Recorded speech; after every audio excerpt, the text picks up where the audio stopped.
சேவை செய்ய கிருபை தாருமே. கேட்பீங்களா என்னோடு சேர்ந்து? சேவை செய்ய தாருமே. நிர்மூலமாகாததும் நிர்மூலமாகாததும் நிற்பதுமோ கிருபை, நிற்பதுமோ கிருபை. நிர்மூலமாகாததும்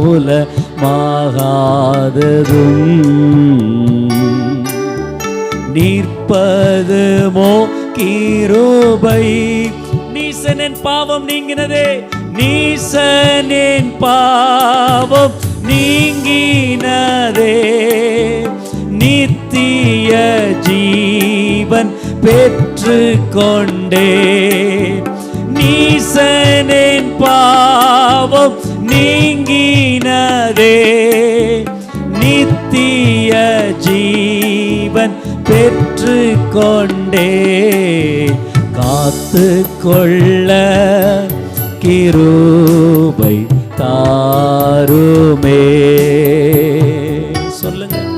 காத்து கொள்ள தாருமே. தம் கிருபை பெரிதல்லோ, தம் கிருபை பெரிதல்லோ. என் ஜீவனிலும் அதே இம்மட்டும் காத்ததுவே, இம்மட்டும் காத்ததுவே. நல்ல சத்தத்தை உயர்த்தி இன்னும் தேவை கிருபை தாருமே. பிள்ளைகளெல்லாம் சத்தமா, இன்னும் தேவை கிருபை தாருமே. நீங்க மாத்திரம் கேட்பீங்களா சத்தமா? இன்னும்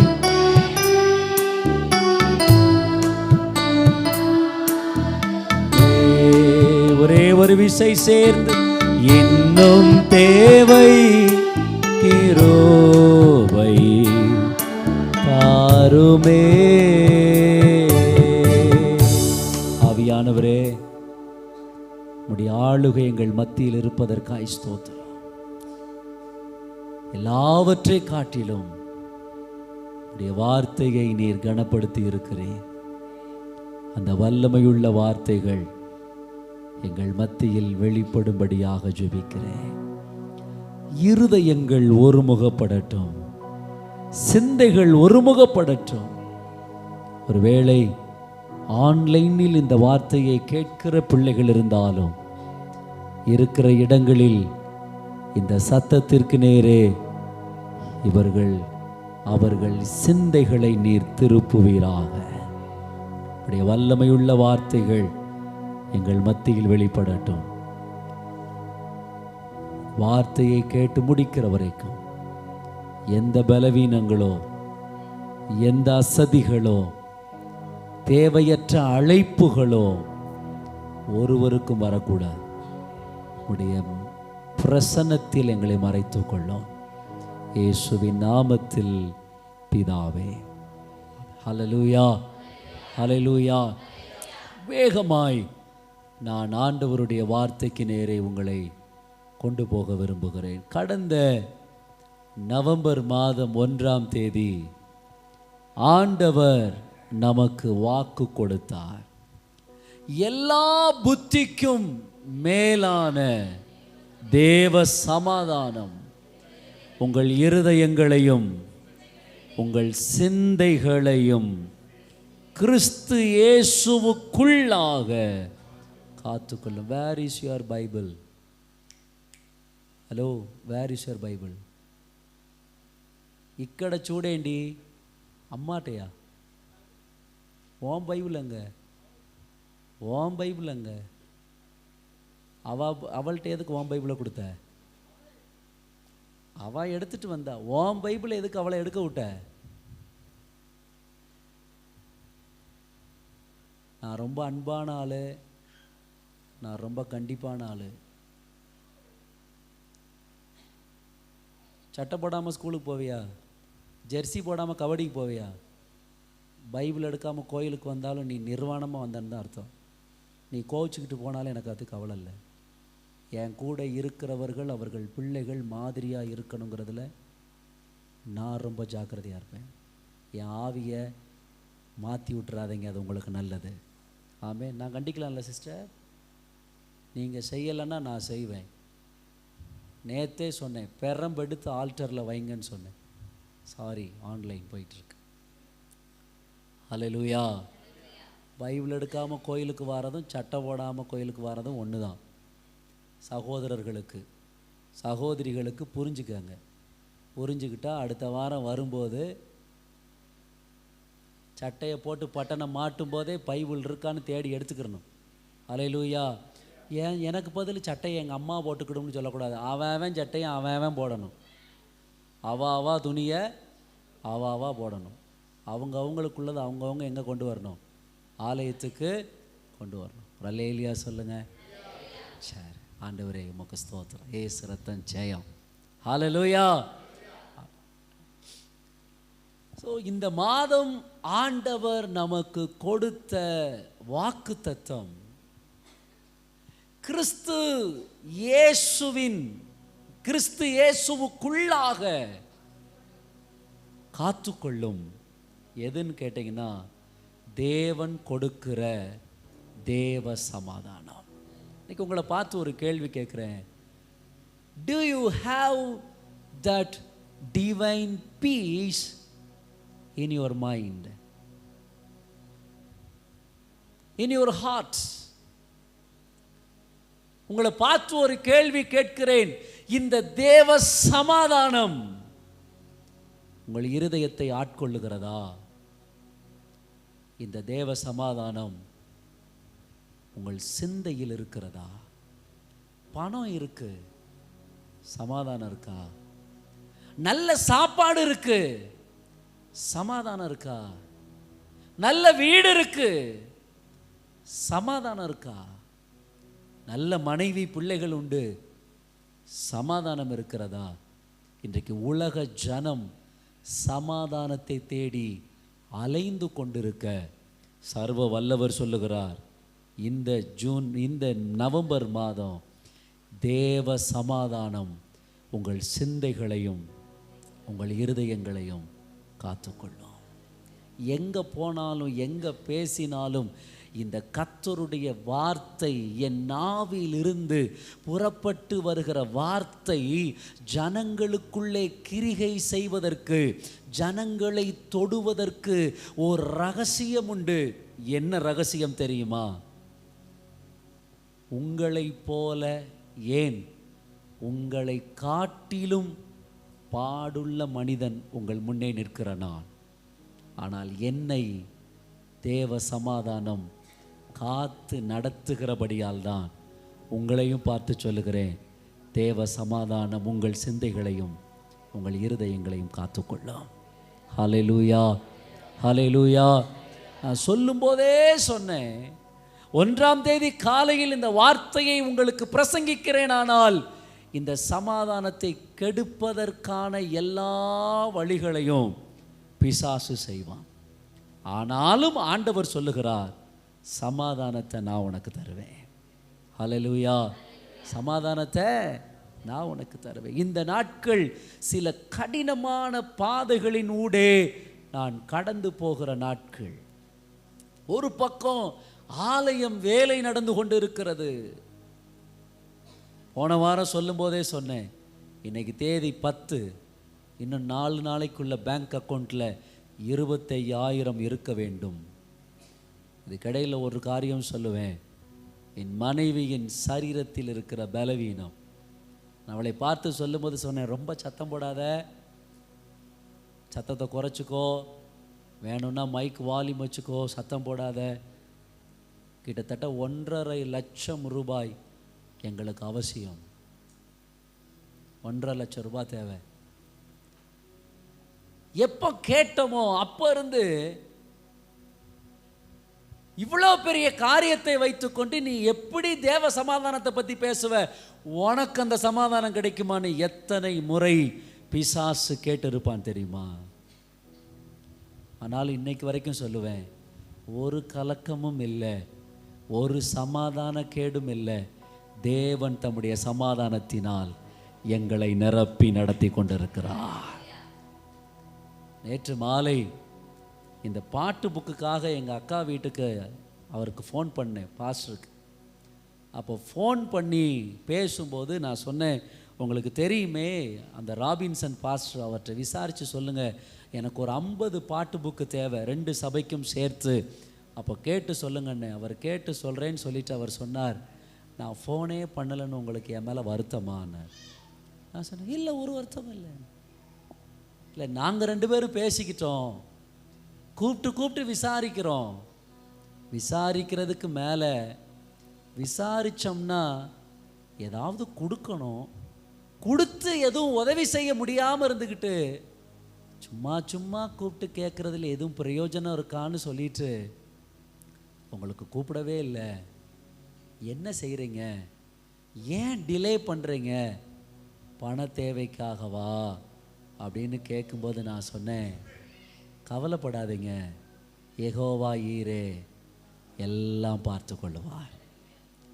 2 நாளைக்கு முன்னால் பிள்ளைகள் கவனிச்சாங்களான்னு தெரியல, அந்த பீரோவை திறந்து தேடுவேன், இந்த பீரோவை திறந்து தேடுவேன், இங்கிட்டிருந்து அங்கிட்டு ஓடுவேன், அங்கிட்டிருந்து இங்கிட்டு ஓடுவேன், ஸ்வெட்டாகி வேர்த்து விறுவிறுத்து எல்லாம் தேடி முடித்து கடைசியில் ஒரு ஃபைலை எடுத்தேன் பாருங்க. அந்த ஃபைலை எடுத்து அந்த ஃபைலை ஓப்பன் பண்ணால் வெள்ளை கலர் கவருக்குள்ளேருந்து ஒரு சிகப்பு கலரில் ஒருத்தர் என்னை பார்த்து ஈன்னு சிரிச்சார். ஹே, வெள்ளை கலர் கவருக்குள்ளேருந்து சிகப்பு கலரில் ஒருத்தர் ஈன்னு சிரிச்சார். என்ன இவர் நம்மளை பார்த்து சிரிக்கிறாரு அப்படின்னு ஃபைலை ஓப்பன் பண்ணி உள்ளேருந்து வெளியில் எடுத்தா 12 வருஷத்துக்கு முன்னால் நான் போட்ட இன்சூரன்ஸ். ஹலோ, 12 வருஷத்துக்கு முன்னால் நான் போட்ட இன்சூரன்ஸ். எப்போ லாஸ்ட் ப்ரீமியம் டியூ? அக்டோபர் மாதம். எப்போ மெச்சூரிட்டி? நவம்பர் 8. என் மீட்பர் உயிரோடு இருக்கிறார். ஹல்லேலூயா. இன்னும் தேவை கிருபை, அதுக்கு மேலேயும் வேணும். ஆனால் தேவ சமாதானம். சகோதரர்கள் கூட்டம் முடிஞ்ச உடனே இயேசு பிரதர் வந்து கேட்டார், நீங்கள் ரொம்ப சோகமாக இருந்தீங்களாம்ல, உங்கள் முகம் வாடி போயிருந்துச்சாம்ல. நான் இவ்வளோ காரியத்தை வைத்து கொண்டோம். நேற்று சொல்லும்போது சொன்னாங்க, சர்ச்சு வேலையை வேணா நிறுத்திடுங்க அப்படின்னு. நான் சொன்னேன், இல்லை, அது கர்த்தருக்கு கட்டுற ஆலயம், அது ஒரு பக்கம் நடக்கட்டும். எங்களை நடத்த என் ஆண்டவர் வல்லமை உள்ளவராக இருக்கிறார். இன்னைக்கு சொல்லட்டா, என்னை விட தேவையுள்ள ஆள் யாராவதுங்க உண்டா? இவ்வளோ பிரசங்கம் பண்ணுற என்னையும், ஆராதனை நடத்தின என் மனைவியையும், எங்கள் 2 பிள்ளைகளையும் அந்த தேவ சமாதானம் நிரப்பி இருக்கே, அந்த சமாதானம் உங்களை நிரப்பாதா? ஏன் வாழ்க்கையில் சமாதானம் இல்லை? ஏன் வாழ்க்கையில் சந்தோஷம் இல்லை? ஏன் வாழ்க்கையில் நிம்மதி இல்லை? இன்றைக்கு உங்களை பார்த்து சொல்லுகிறேன், ஆண்டவர் நமக்கு வாக்கு கொடுத்திருக்கிறார். எல்லா புத்திக்கும் மேலான தேவ சமாதானம் உங்கள் இருதயங்களையும் உங்கள் சிந்தைகளையும் கிறிஸ்து இயேசுவுக்குள்ளாக காத்துக்கொள்ளும். விசுவாசிக்கிறீங்களா? உங்கள் வலது கையை விசுவாசிக்கிறவங்க மட்டும் உங்கள் தலை மேலே வைத்து, உங்கள் தலை மேலே வச்சு நான் சொல்லுவேன், உங்கள்கிட்ட இருக்கிற நகை எங்கள்கிட்ட இல்லை, உங்கள்கிட்ட இருக்கிற லேண்டு அக்ரிமெண்ட் இல்லை, லேண்டு பத்திரம் எங்கள்கிட்ட இல்லை. ஆனால் ஒன்று சொல்லுவேன், எல்லாவற்றிற்கும் மேலாய் நடத்துகிற இயேசு எங்களோடு கூட உண்டு. அந்த தேவ சமாதானம் எனக்குள் உண்டு. அந்த சமாதானத்தை இந்த காலையில் இந்த வார்த்தையை கேட்கிற உங்களுக்குள்ளும் பரிசுத்த ஆவியானவர் தருவாராக. தலையில் கையை வைத்திருக்கிற நீங்கள் இப்போ வாய் திறந்து சொல்லுங்க, வாய்களை திறந்து சொல்லுங்க, அந்த தேவ சமாதானம் எங்கள் பாஸ்டர் ஐயாவை நிரப்பி இருக்கிற சமாதானம், எங்கள் பாஸ்டர் அம்மாவை நிரப்பி இருக்கிற சமாதானம் இந்த காலையில் என்னையும் நிரப்புவதாக. எங்களையும் நிரப்புவதாக. ஹல்லேலூயா, ஹல்லேலூயா. கண்களை திறந்து பாருங்க. இன்னைக்கு ஒன்று உங்களை பார்த்து சொல்லுவேன், தேவ சமாதானத்தை இழந்து விடாமல் உங்களை நீங்கள் பாதுகாத்து கொள்ளுங்கள். ஹல்லேலூயா. பொண்ணை பொருளை சம்பாதிச்சிடலாம், ஆனால் சமாதானத்தை கர்த்தரை தவிர வேற யாரும் தர முடியாது. ஹல்லேலூயா. இந்த காரியங்களை தியானித்து கொண்டு இருக்கும்போது பரிசுத்த ஆவியானவர் எனக்கு ஒரு வெளிச்சத்தை காண்பித்தார். அதை இந்த வாரம் மட்டுமல்ல, இந்த வாரத்திலிருந்து தொடர்ச்சியாய் ஒரு சில வாரங்கள் நாம் தியானிக்க பரிசுத்த ஆவியானவர் நமக்கு கிருபை செய்வாராக. ஹல்லேலூயா. நம்மை போல இந்த பூமியிலே மனிதனாய் பிறந்து நல்லா நிமிர்ந்து நேராக உட்காந்து எல்லாம் என்ன பாருங்க, கண்ணை எங்கேயாவது பார்த்துக்கிட்டு இருந்தால் அங்கேருந்து கேட்பேன், கூப்பிடுவேன், என்ன பேசுனேன்னு கேட்பேன். ஹல்லேலூயா. எல்லாருடைய முகமும் என்ன பார்த்துருக்கணும், வசனம் வாசிக்க சொல்லும்போது மட்டும் வசனம் வாசிக்கணும். முடித்த உடனே எல்லாரும் யாரை பார்க்கணும், என்ன பார்க்கணும். கண்ணாடி போட்டிருக்கிறவர்களானாலும் எனக்கு அதுக்குள்ளே கண்ணு தெரியும், நீங்கள் முழிச்சிருக்கீங்களா இல்லையான்னு. ஒரு அல்லேலூயா சொல்லுங்க பார்க்கலாம். கண்ணாடி போட்டிருக்கவங்க மட்டும் ஒரு அல்லேலூயா சொல்லுங்க பார்க்கலாம். தோத்திரம். கையை தூக்கி அல்லேலூயா சொல்லாத கண்ணாடிகள் இந்த வாரம் கீழே விழுவதாக, ஜீப் அது மேலே ஏறுவதாக, புது ஃப்ரேமும் லென்ஸும் வாங்குவார்களாக. ஒரு அல்லேலூயா சொல்லுங்க பார்ப்போம். இப்பவும் சொல்ல மாட்டேங்கிறாங்க பாருங்க. ஹல்லேலூயா. ஓ, இங்கே 2 பேர் இருக்கீங்களோ, தோத்திரம். ஒரு வசனம் இதற்கு ஆதாரமாய், இந்த பூமியில் பிறந்து இந்த பூமியில் வாழ்ந்து பாடுகளை அனுபவித்த ஒருவரின் வாழ்க்கையில் சமாதானம் இருந்தது. அல்லேலூயா. கொஞ்சம் வித்தியாசமான ஒரு சூழ்நிலை தான். காசு நிறைய இருக்கிறவங்களை குறித்து சொல்லி இருந்திருக்கலாம், பதவியில் இருக்கிறவர்களை குறித்து பேசி இருந்திருக்கலாம், அதிகாரத்தில் இருக்கிறவர்களை பார்த்து பேசி இருக்கலாம்.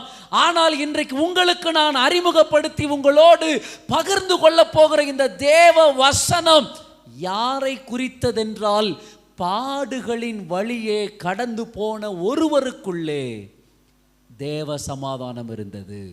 ஒரு அல்லேலூயா. ஐயோ, தங்கத்திலையா மூடுறாங்க, இங்க பாருங்க. பாடுகளின் வழியே போகிறவங்களுக்குள்ள சமாதானம் இருக்குமா? இன்னைக்கு உங்களை பார்த்து கேட்கிறேன், ஐயா இந்த சூழ்நிலை தான் எனக்கு சமாதானம் இல்லை, இந்த வருமான குறைவு தான் எனக்கு சமாதானம் இல்லை, மார்க் குறைஞ்சது தான் எனக்கு சமாதானம் இல்லை, வேலை கிடைக்காதது தான் எனக்கு சமாதானம் இல்லை, என் மனைவியால தான் எனக்கு சமாதானம் இல்லை, என் புருஷனால தான் எனக்கு சமாதானம் இல்லை, என் பிள்ளைகளால தான் எனக்கு சமாதானம் இல்லை. பாடுகள் இந்த பூமியில் இருக்கவே செய்யாது என்று சொன்னால் ஒரே ஒருத்தவங்களுக்கு தான் பாடுகள் இருக்காது. அவங்கள குறித்து வேதம் சொல்லுகிறது, அவர்கள் இந்த பாடுகளை விட்டொழிந்து.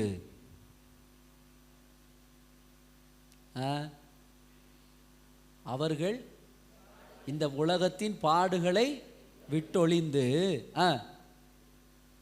இளைப்பாறுவார்கள். ஹலோ, பாடே வேண்டாம், நெருக்கமே வேண்டாம், என்ன பாருங்க, கஷ்டமே வேண்டான்னா ஒரே ஒரு வழி இருக்கு, RIP. ஆமென். போக யாருக்காவது விருப்பம்னா கை தூக்குங்க. we are ready to send you.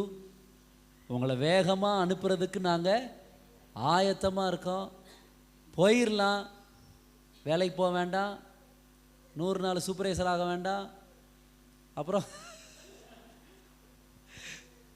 Copy வாங்க போக வேண்டாம், கொழுந்து வெட்ட வேண்டாம், வேற கை காசும் வேண்டாம், பேரும் வேண்டாம், எதுவும் வேண்டாம், சந்தோஷமா இருக்கலாம். எங்க எங்க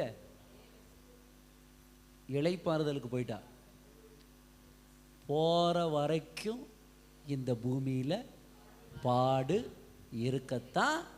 பிடிங்க கைய, போற வரைக்கும்.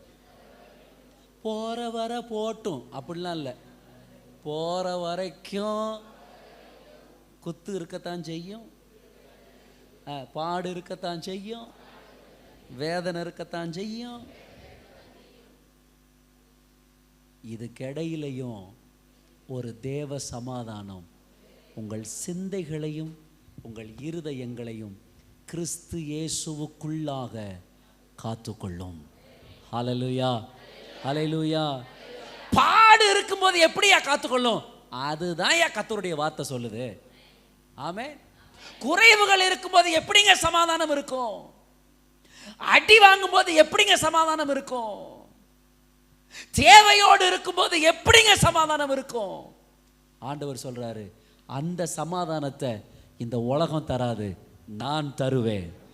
ஹல்லேலூயா, ஹல்லேலூயா. அப்போ சமாதானமான வாழ்க்கைக்கு ஒரு வழி, முதல் வழி, அதே பிலிப்பியருக்கு எழுதின நிருபம் 2ஆம் அதிகாரம். குறித்து கொள்ளுங்கள், வேதத்தை திருப்பிக் கொள்ளுங்கள்.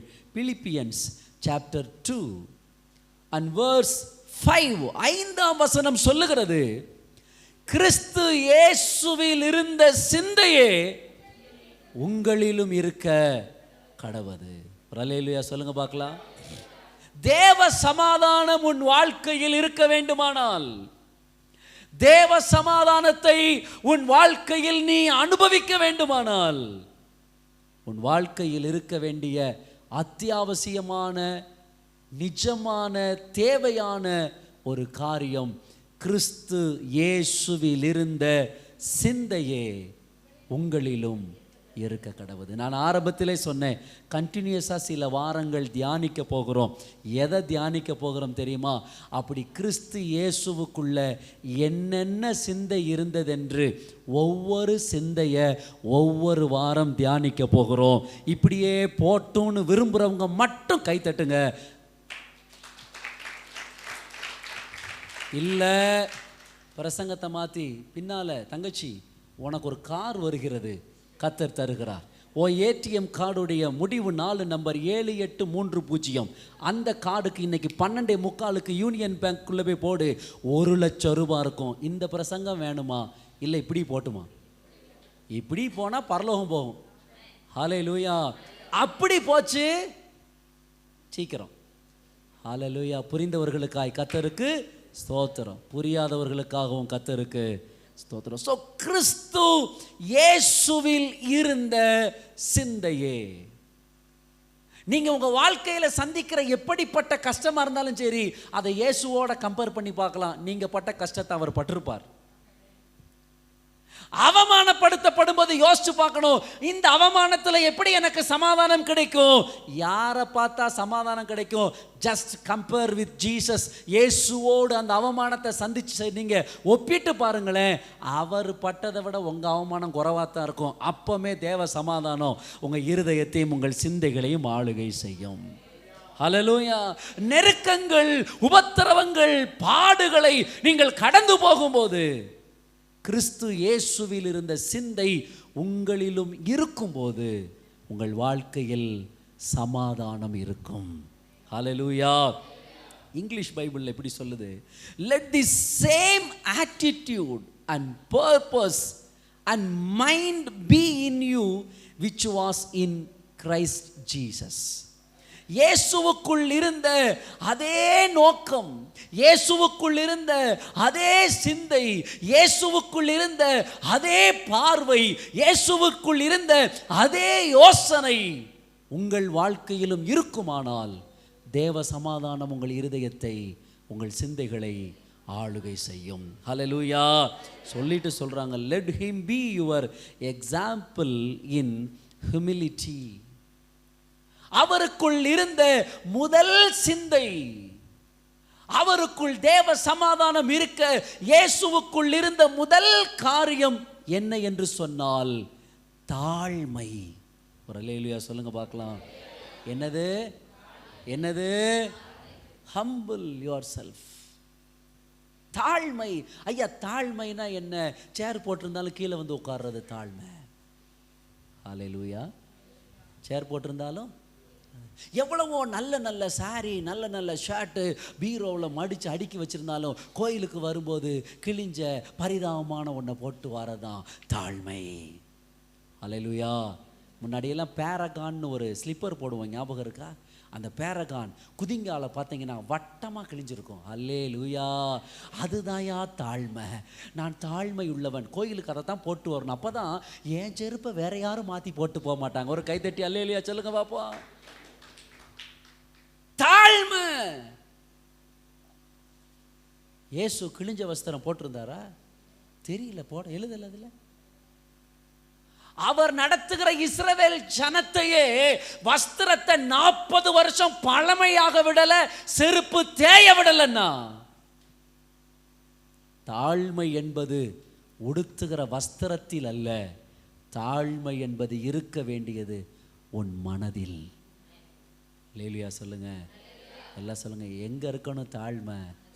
என் மனசுல இருக்கணும், என் மனதில் தாழ்மை இருக்கணும். ஒரு சில வசனங்களை சொல்லுகிறேன், குறித்து கொள்ளுங்கள்.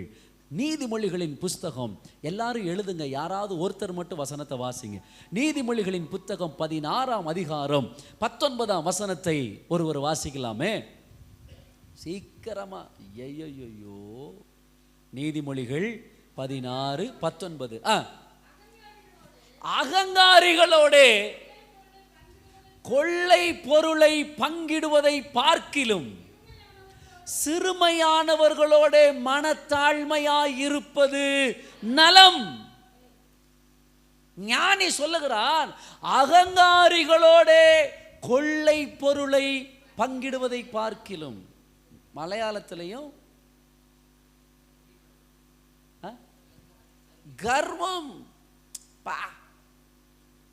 நம்ம பாஷையில் சொல்லலாம் மண்டக்கணம். அல்லேலூயா. நேற்று தான் என் பிள்ளைங்க 2 பேருக்கும் தலையில் கணத்தை குறைச்சேன். புரியல? புரிஞ்சா சரி.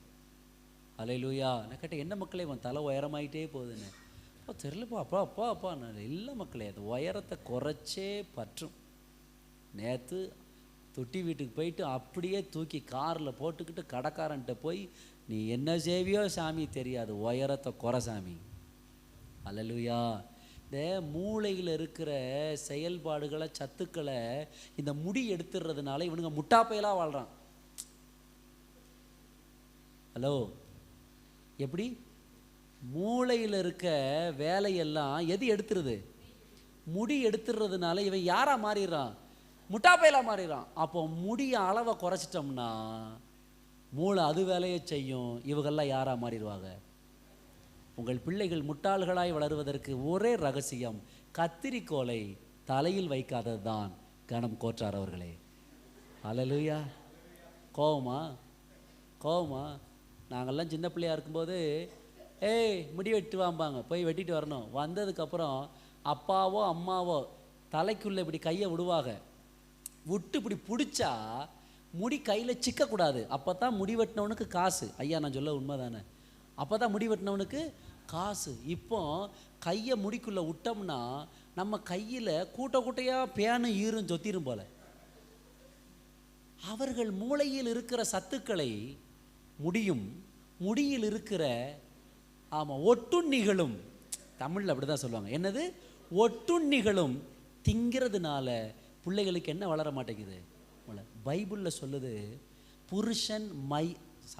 புருஷன் முடியை நீளமாய் வளர்ப்பது அவனுக்கு கனவீனம், ஸ்திரீகள் முடியை வெட்டுவது உனக்கு கனவீனம். அல்லேலூயா.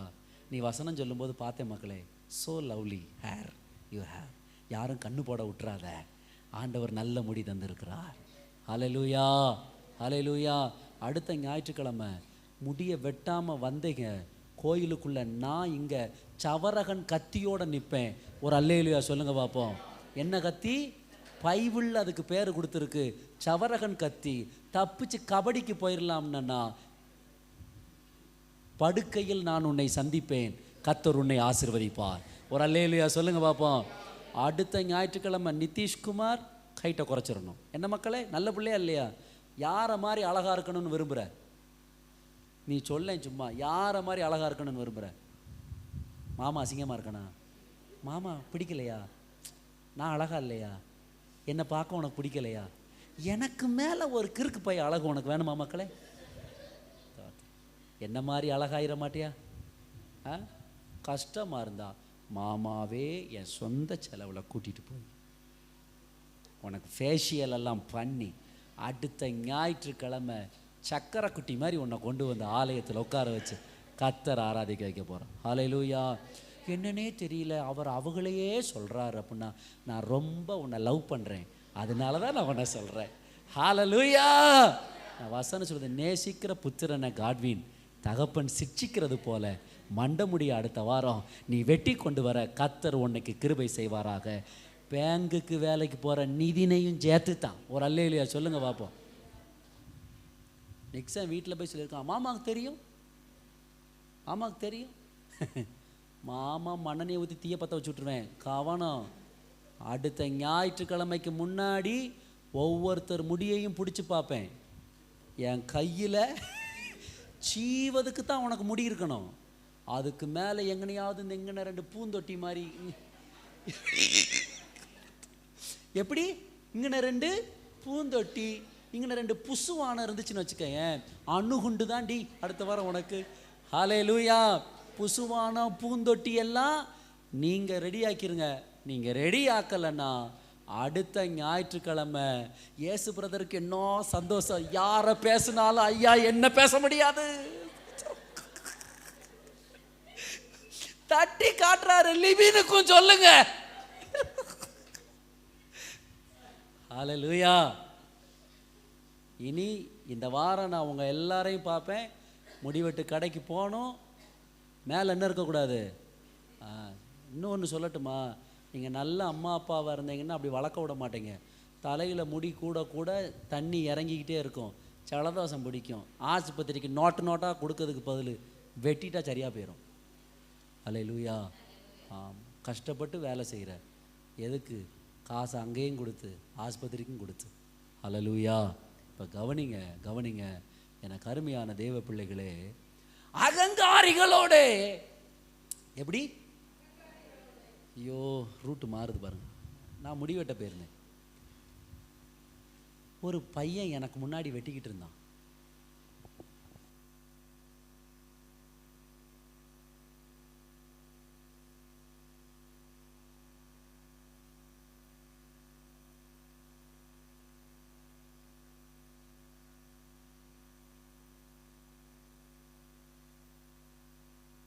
பழைய இதில் பார்த்துருப்பீங்க, ஒரு வட்டமாக பிடிச்சிட்டு சப்பரம் போகும்போது போவாங்க தெரியுமா, அது மாதிரி இவன் மண்டையவே வச்சுருக்கான். அப்போ நான் சற்று நேரம் அமர்ந்து அவன் அழகை ரசித்தேன். அப்போ முடி வெட்டுறவன் என்னையும் பார்த்தான், அவனையும் பார்த்தேன், என்னையும் பார்த்தான். கொஞ்ச நேரம் பார்த்துக்கிட்டே இருந்தேன். அவன்கிட்ட கேட்டான், எப்படி வெட்டணும்னா, இதை அப்படியே கொஞ்சம் மட்டும் குறைக்கணும். இங்கெல்லாம் அடிச்சிட்டான், 0 பாயிண்ட்டை போட்டு. என்ன மக்களே, நிக்சன் நிதின் 0வை போட்டு இங்கெல்லாம் அடிச்சிட்டான். இங்கே இருந்து ஒரு சப்பர மண்டை, அவனுக்கு சுருட்ட முடி வேறையா, இங்கேருந்து போய் இப்படி இருக்கு, இங்கே இப்படி இருக்கு, இங்கே இப்படி இருக்கு, இங்கே இப்படி இருக்கு. எப்படித்தான் அவன் வீட்டில் அவனை வச்சிருக்காங்கன்னே எனக்கு தெரியல. சோத்திரம். தேவ பிள்ளைக்குன்னு ஒரு அழகு இருக்கு. நம்ம இப்படித்தான் இருக்கணும்னு இருக்கு. முடியை நீளமாய் வளர்ப்பது புருஷர்களுக்கு. சில இடத்துல ஆம்பளை பையனா பொம்பளை பிள்ளையான்னு கண்டுபிடிக்க முடியல. இவனும் இப்படி வலிச்சு கொண்டை போட்டிருக்கான், அவளும் கொண்டை போட்டிருக்கா. இவனும் ஜீன்ஸ் பேண்ட் போட்டிருக்கான், அவளும் 2 பேரும் ஷூவும் ஒயிட்டில் ஒரே மாதிரி போட்டிருக்காங்கன்னா கொஞ்ச நேரம் இது ஆம்பளையா பொம்பளையா, ஆம்பளையா பொம்பளையா, ஒரே கன்ஃபியூசன். ஆனால் பாஸ்டர் ரொம்ப நேரம் பார்த்தா வேறு மாதிரி வேறு ஆகி போயிருமா. பாஸ்டர் அங்கே அந்த ஜீன்ஸ் பேண்ட் போட்டவளை பார்த்துக்கிட்டே இருந்தாருன்னு. எம்மா நமக்கு எதுக்கு, இது ஆம்பளையாகவும் இருந்துட்டு போகுது, பொம்பளை சில நேரத்தில் 2 இல்லாமல் கூட இருந்துட்டு போகுது. ஹல்லேலூயா. அதனால் நம்ம ஆண்டவருடைய பிள்ளைங்க, நம்ம மதிப்பை காத்துக்கிறது யார் கையில் இருக்கு? நம்ம கையில். நம்மளை பார்த்த உடனே யா கர்த்தருக்கு சோத்திரம் ஐயா அப்படின்னு சொல்கிற அளவுக்கு நம்முடைய உடைகளில், நம்முடைய நடைகளில், நம்முடைய பாவனைகளில் நம்முடைய வாழ்க்கை இருக்கணும். ஹல்லேலூயா. ஒரு ஓகே சொல்லுங்க, ஓகே சொல்லுங்க. இங்கே ஓகே சொல்லு கண்ணாடி. Okay okay. இப்போ நாளைக்கு பார்க்கலாம் மக்களே. Okay, are you okay? நான் சொன்னதெல்லாம் உனக்கு ஓகே? அப்போ என் பிள்ளைய நான் பார்க்குறேன் அடுத்த வாரம் ஆலையிலையும் அட்டகாசமாக கோயிலுக்கு வராமல் இருந்தால் கூட வண்டி எடுத்துகிட்டு நான் வீட்டுக்கு வருவேன். ஆமாம், யாரையும் தப்பிக்க விட மாட்டேன். ஹல்லேலூயா. சரி. ஸோ அகங்காரிகளோடே கொள்ளை பொருளை பங்கிடுவதை பார்க்கிலும் சிறுமையானவர்களோடே மனத்தாழ்மையாய் இருப்பது நலம். வசனத்தை பாருங்க. சிறுமையானவர்களோடு மனத்தாழ்மையாய் இருப்பது நலம். அதனால தான் நான் உங்க கூட இருக்கேன். இல்லைன்னா நானும் காசு அடிக்கிறவங்கள்ட்ட தசமபாகம் வாங்க போயிருந்திருப்பேன். ஒரு அல்லேலூயா சொல்ல மாட்டீங்களே. நான் வரல, நீ எவ்வளோ பேர் கோவம் தெரியுமா? அவர் நான் வருவார், நான் வரமாட்டேன். அகங்காரிகளோட கொள்ளை பொருளை பங்கிடுவதை பார்க்கிலும் சிறுமையானவர்களோடே மனத்தாழ்மையாயிருப்பதே நலம். இன்னொரு அருமையான ஒரு வசனம், 22ஆம் அதிகாரம் 4ஆம் வசனம். நீதிமொழிகள் 22 சொன்ன உடனே பேப்பரை திருப்புற சத்தம் கேட்கணும்.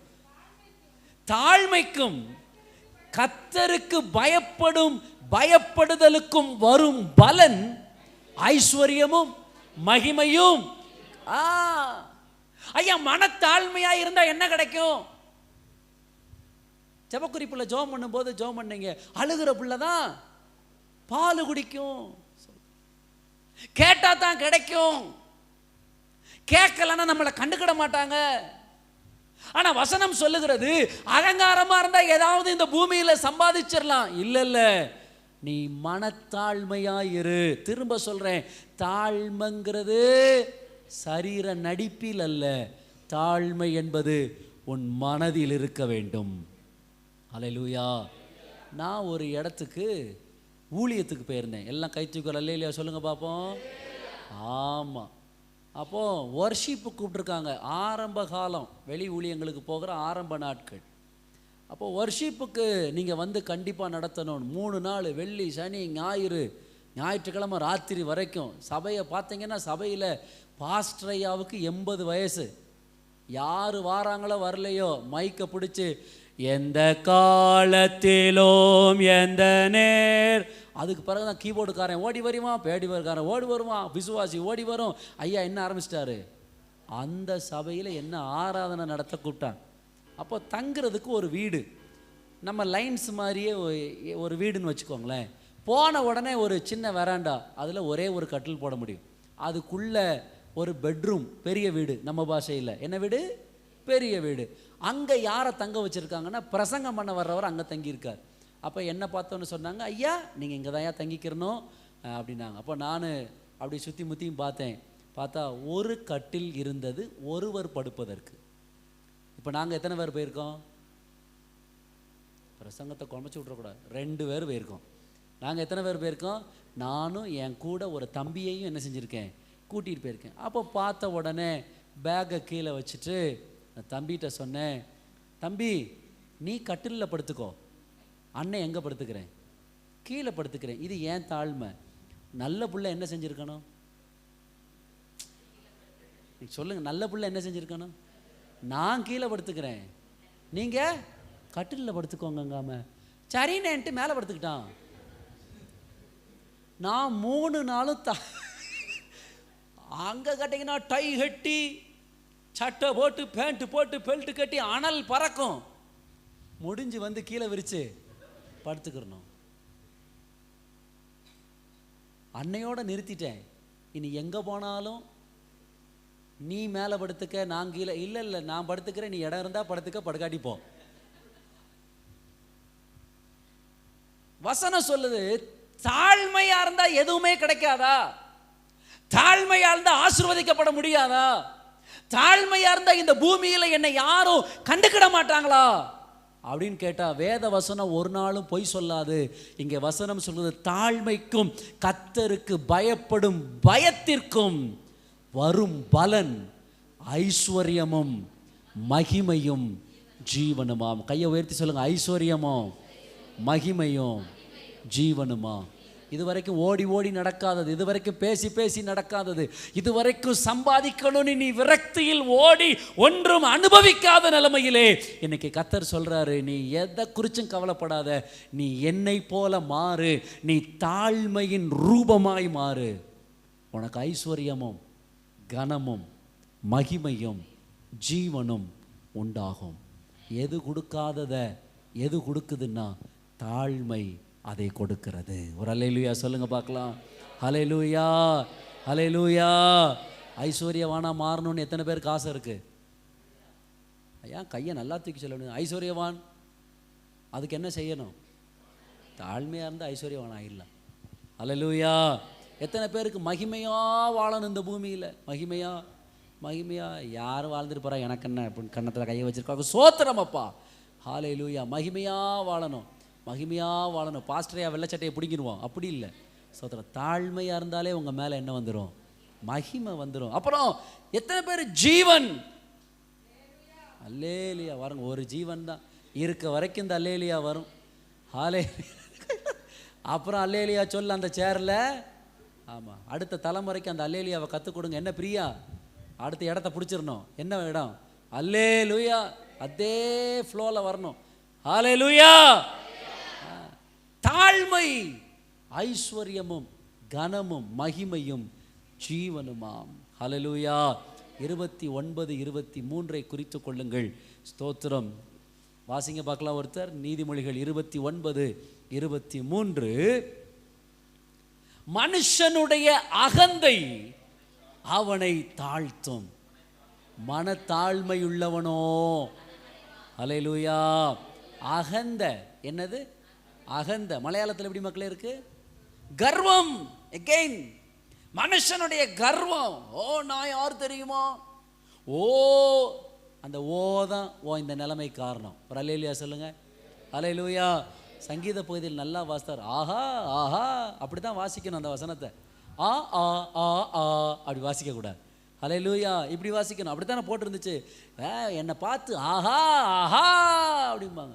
ஆமாம், ஓஹோ ஓஹோ நிறுத்திட்டு மனத்தாழ்மையாக இருந்தோன்னா நம்ம வாழ்க்கையில் தேவன் நம்மை கனப்படுத்துவார். இன்னைக்கு திரும்ப சொல்கிறேன், கனப்படுத்தப்படணும்னு முந்திக்கிட்டு அலையாத.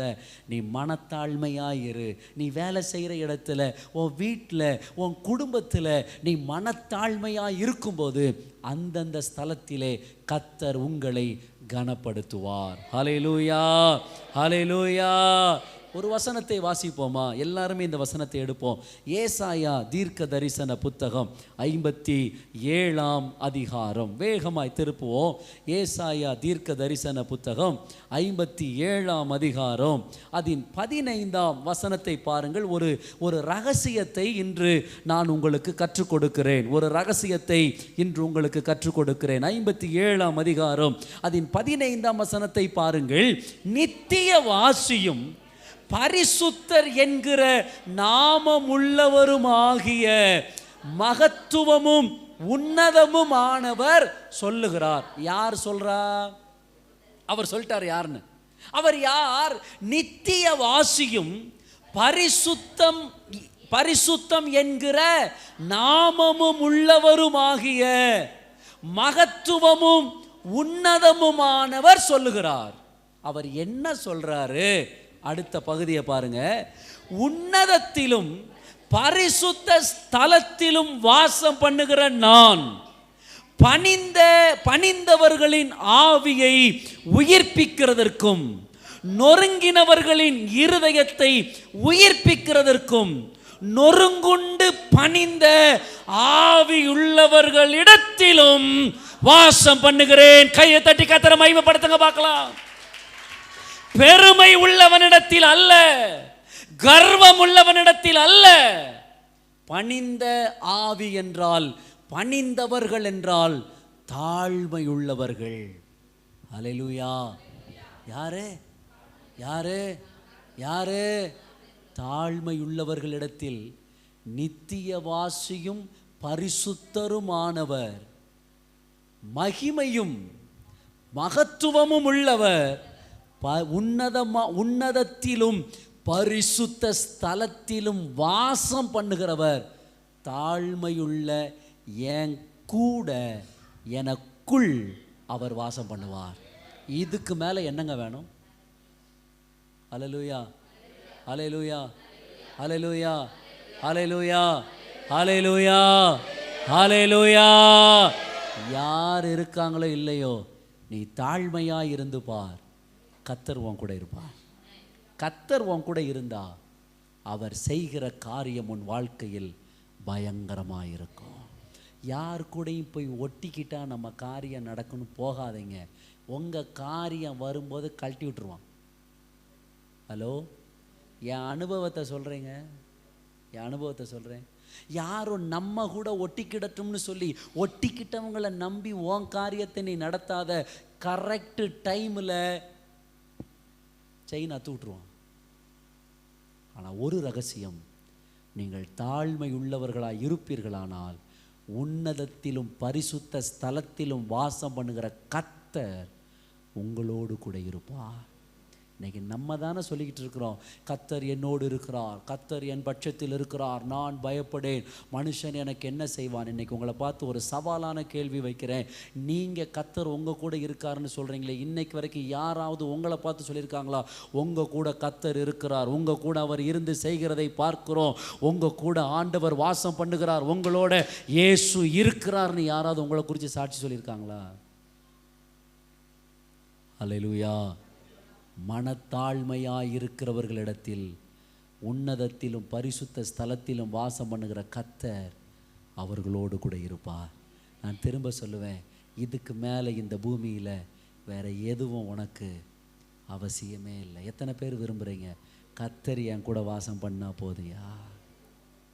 கர்த்தர் என் கூட.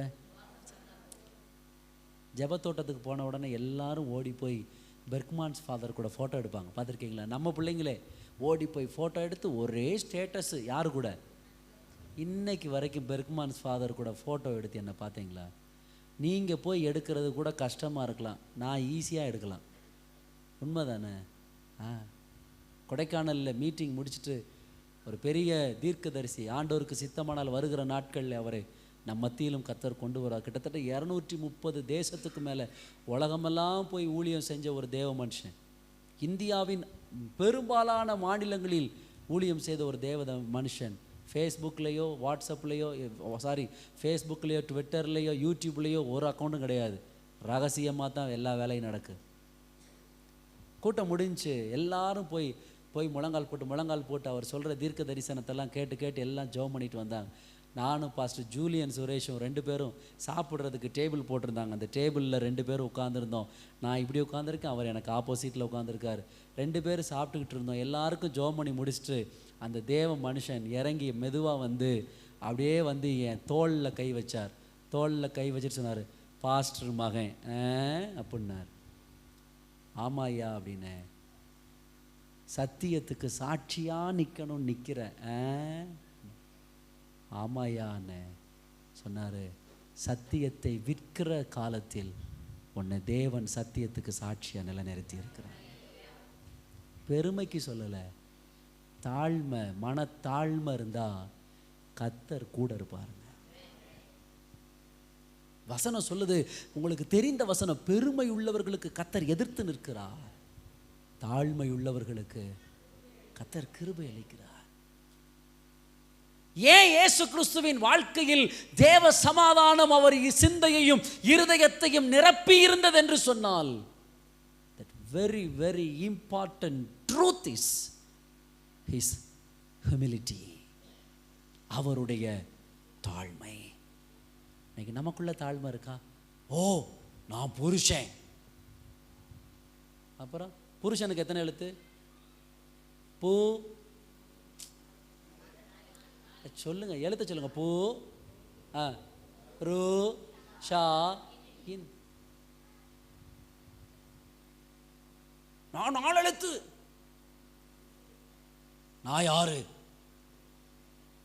அதனால இன்னைக்கு உனக்கு என்ன கிடைச்சிச்சு? நான் மனைவி. இங்குங்கிறதுனால மனைவி. இல்லைன்னா புருஷனுக்கு என்ன ஆப்போசிட்டு?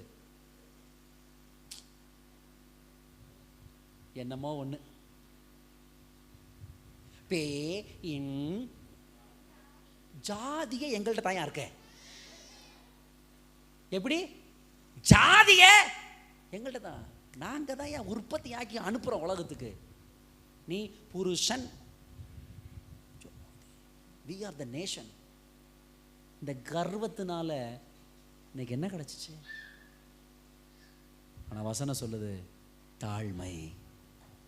ஆமே. இன்னையிலேருந்து எத்தனை பேர் ஒரு தீர்மானம், தாழ்மையா.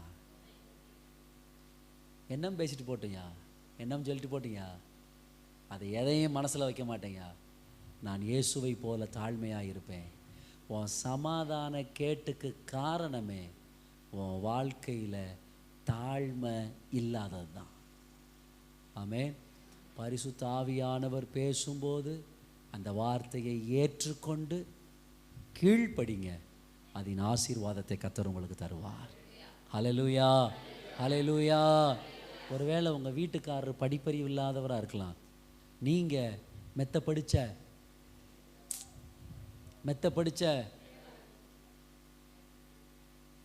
he don't know English. அவருக்கு ஒன்றுமே தெரியாதுங்க. அவர் இவங்களுக்கு முட்டு நீளம் தெரியும் போல. அதனால உனக்கு சமாதானம் இருக்கா? அப்படியே வீட்டுக்காரர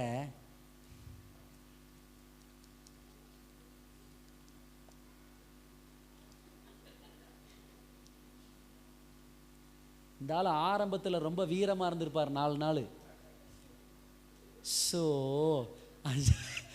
5ஆவது நாள்லேருந்து வீரமெல்லாம் தணிஞ்சு கேட்டு கேட்டு கேட்டு கேட்டு கேட்டு கேட்டு கேட்டு கேட்டு ஒரு சின்ன விஷயம்னாலும் இப்போ இவர் நிலைமை எப்படி ஆயிரும் தெரியுமா? ஏம்மா நீ சொல்லு என்ன செய்வோம். அதுதான் அவ யுக்தி. கவனிக்கிறீங்களா? அதுதான். ஆண்டவரே கர்த்தருக்கு ஸ்தோத்திரம். உன் கர்வத்தினால நான் கேட்குறேன், நீ தாழ்மையை உன் புருஷனுக்கு முன்னால நீ தாழ்மையாக இருந்துட்டா என்னத்தை இழந்துட போற? முடியா போயிட போகுது. உன் வீட்டுக்குள்ள சந்தோஷம் வரும்ல. பேசுறதுக்கெல்லாம் பதில குட்டுத்துக்கிட்டே இருந்தனா ஏவுகணை மாதிரி. அல்லேலூயா. எப்படி பேசுறதுக்கெல்லாம் அவர் துப்பாக்கியில் சுட்டிருப்பாரு. ஆனால் இங்கிட்டு இருந்து என்ன போகும்னா ஏவுகணை போகும். நீ ஒரு புல்லட்டு தான்டா விட்ட, நான் ஏவுகணைடா, அவிஞ்சிரும்டா, குழி விழுந்துரும்டா பூமி. நான் கேட்குறேன், இதனால் உன் வீட்டுக்குள்ள சந்தோஷம் இருக்கா? ஏற்றி விடுறதுக்கு 2 ஆள் இருக்கும். எப்படி தெரியுமா? உன்னை எப்படி சொல்லலாம் ரூபா சிஸ்டர் அப்படின்னு யாராவது கேட்பாங்க. பெரிய குளத்திலிருந்து தியாகமாக வந்து இங்கே வாழ்ந்து 2 பிள்ளைகளை பெற்று ஒன்னை இப்படி கேட்கலாம் அப்படிமா? நீ சொல்லணும், என் புருஷன் தானே என்ன கேட்டாரு, உன் வேலையை பார்த்துப்போ. அல்லேலூயா. கேட்டு போறாரு. என்ன கேட்காம அவர் வேற யாரையும் கேட்டால் தான் தப்பு. என்ன கேட்கட்டும். ஆலே யாரை கேட்கட்டும்? புருஷனுக்கு முன்னாடி தாழ்ந்து போயிட்டா என்ன? தாழ்ந்து போகல, தாழ்மை இல்லைன்னு வச்சுக்கோ, உனக்குள்ளேயும் சமாதானம் இருக்காது, உன் வீட்டுக்குள்ள ஒன்னால சமாதானம் இருக்காது. அல்லேலூயா. நம்ம மனைவி தானே என்ன லிபின்னு, சே உன் மனைவி தானே. நீ நினைக்கும் போது அப்படி நினைக்கணும். எப்படி நினைக்கணும்? என் மனைவி தானே, என்ன கேட்காம அவ யாரை கேட்பா? சரிதானே? என் மனைவிட்ட ஒரு நல்லது போல ஒரு கெட்ட குணம் உண்டு. ஆமேன். எப்படி? நல்லது போல ஒரு கெட்ட குணம். வேலை முடிஞ்சு வீட்டுக்குள்ள வந்தோன்னு கேட்பா, காலை கழுவுனீங்களா? சாப்பிட உட்கார்றதுக்கு முன்னாடி கேட்பா, கை கழுவுனீங்களா? எனக்கு இதை கேட்டோன்னு பரவேசம் வரும். நாங்கள்லாம் இயேசுவின் சீஷர்கள், கை கழுவாம சாப்பிடுற பரம்பரை. எப்போ பார்த்தாலும் காலை கழுவுனீங்களா, கையை கழுவுனீங்களா, குளிச்சைகளா, துணியை பார்த்துனீங்களா? நான் எனக்கு இந்த வாரம் கொஞ்சம் கோவம் வந்துச்சு. நான் கேட்டேன், இங்கே பாரு, எனக்கு 40 வயசாயிடுச்சு, எனக்கு எப்படி கையை கழுவணும் காலு கழுவணும்னு தெரியும். எப்பவுமே பதில் சொல்கிற ஆள். இந்த தடவை நான் அதை சொன்ன உடனே அமைதியாக போயிடுச்சு. ஜெயம் நமக்கு. ஹல்லேலூயா. தோல்வி இல்லை.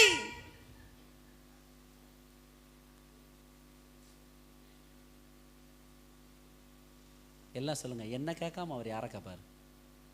என்ன பேசாமல்? உங்களுக்கு இந்த பிரசங்கம் தேவையில்லை போல. அல்லேலூயா. தாழ்மை. பிள்ளைங்களுக்கு சொல்வேன், தப்பே பண்ணியிருக்க மாட்டேன், எங்கேயோ உள்ள கோபம் என்னத்தையோ வந்து அப்பா காய்ச்சின்னு காய்ச்சிட்டாரு. அம்மா, உன் வீட்டுக்காரன்ட்ட சொல்லி வச்சுக்க, அவனுக்கு விசாரிச்சுட்டு அடிக்கணும்னு தெரியாதா?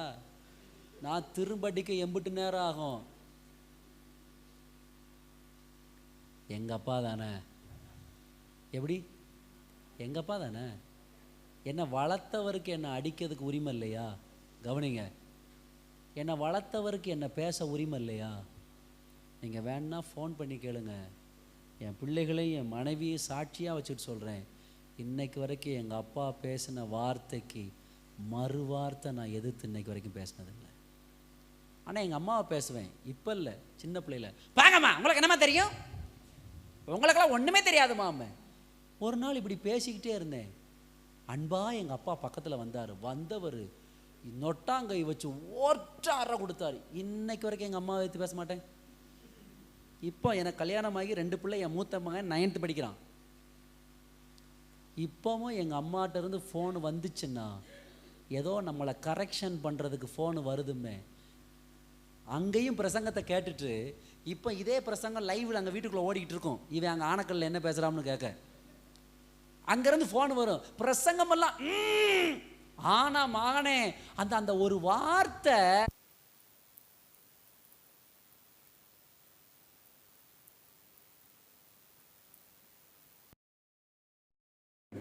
அந்த ஒரு வார்த்தை அப்படின்ன உடனே ஏமா அது டிக்ஷனரியில், ஆக்ஸ்போர்ட் டிக்ஷனரியில் பார்க்கும்போது அந்த வார்த்தைக்கு இதுதான் அர்த்தம் அப்படின்ல எந்த வியாக்கியானமும் இல்லை. சரிம்மா நீங்கள் சொன்னீங்கன்னா ஓகே. இந்த தாழ்மை தாங்க இன்னைக்கு என்னை உயர்த்தி கனப்படுத்தி இந்த மேலே நின்று உங்களுக்கு பிரசங்கிக்கிற அளவிற்கு கர்த்தர் என்னை நடத்துகிறார். நீ என்ன எனக்கு சொல்லங்கிற மேட்டிமையின் சுபாவம் உங்கள் வாழ்க்கையில் உங்களுக்கு இருக்க வேண்டாம். அல்லேலூயா சொல்லுங்க பார்க்கலாம். வாழ்க்கையில் உங்களுக்கு இருக்க வேண்டாம். இயேசு கிறிஸ்துவின் வாழ்க்கையில் அவருடைய இழப்புகளின் மத்தியிலும் நெருக்கத்தின் மத்தியிலும் சமாதானம் இருந்ததின் ரகசியம், இயேசு எப்படி இருந்தார் என்றால் தாழ்மையாய் இருந்தார்.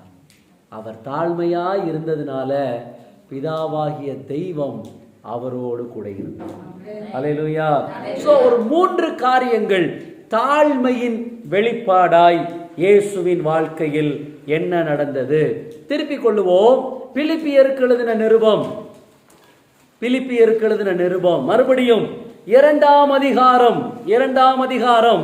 அதன் 6ஆம் வசனத்தை பார்ப்பீர்களானால், பிலிப்பியருக்கு எழுதின நிருபம் 2ஆம் அதிகாரம் அதன் 6ஆம் வசனம் சொல்லுகிறது, அவர் தேவனுடைய ரூபமாயிருந்தும் தேவனுக்கு சமமாயிருப்பதை கொள்ளையாடின பொருள் அவர்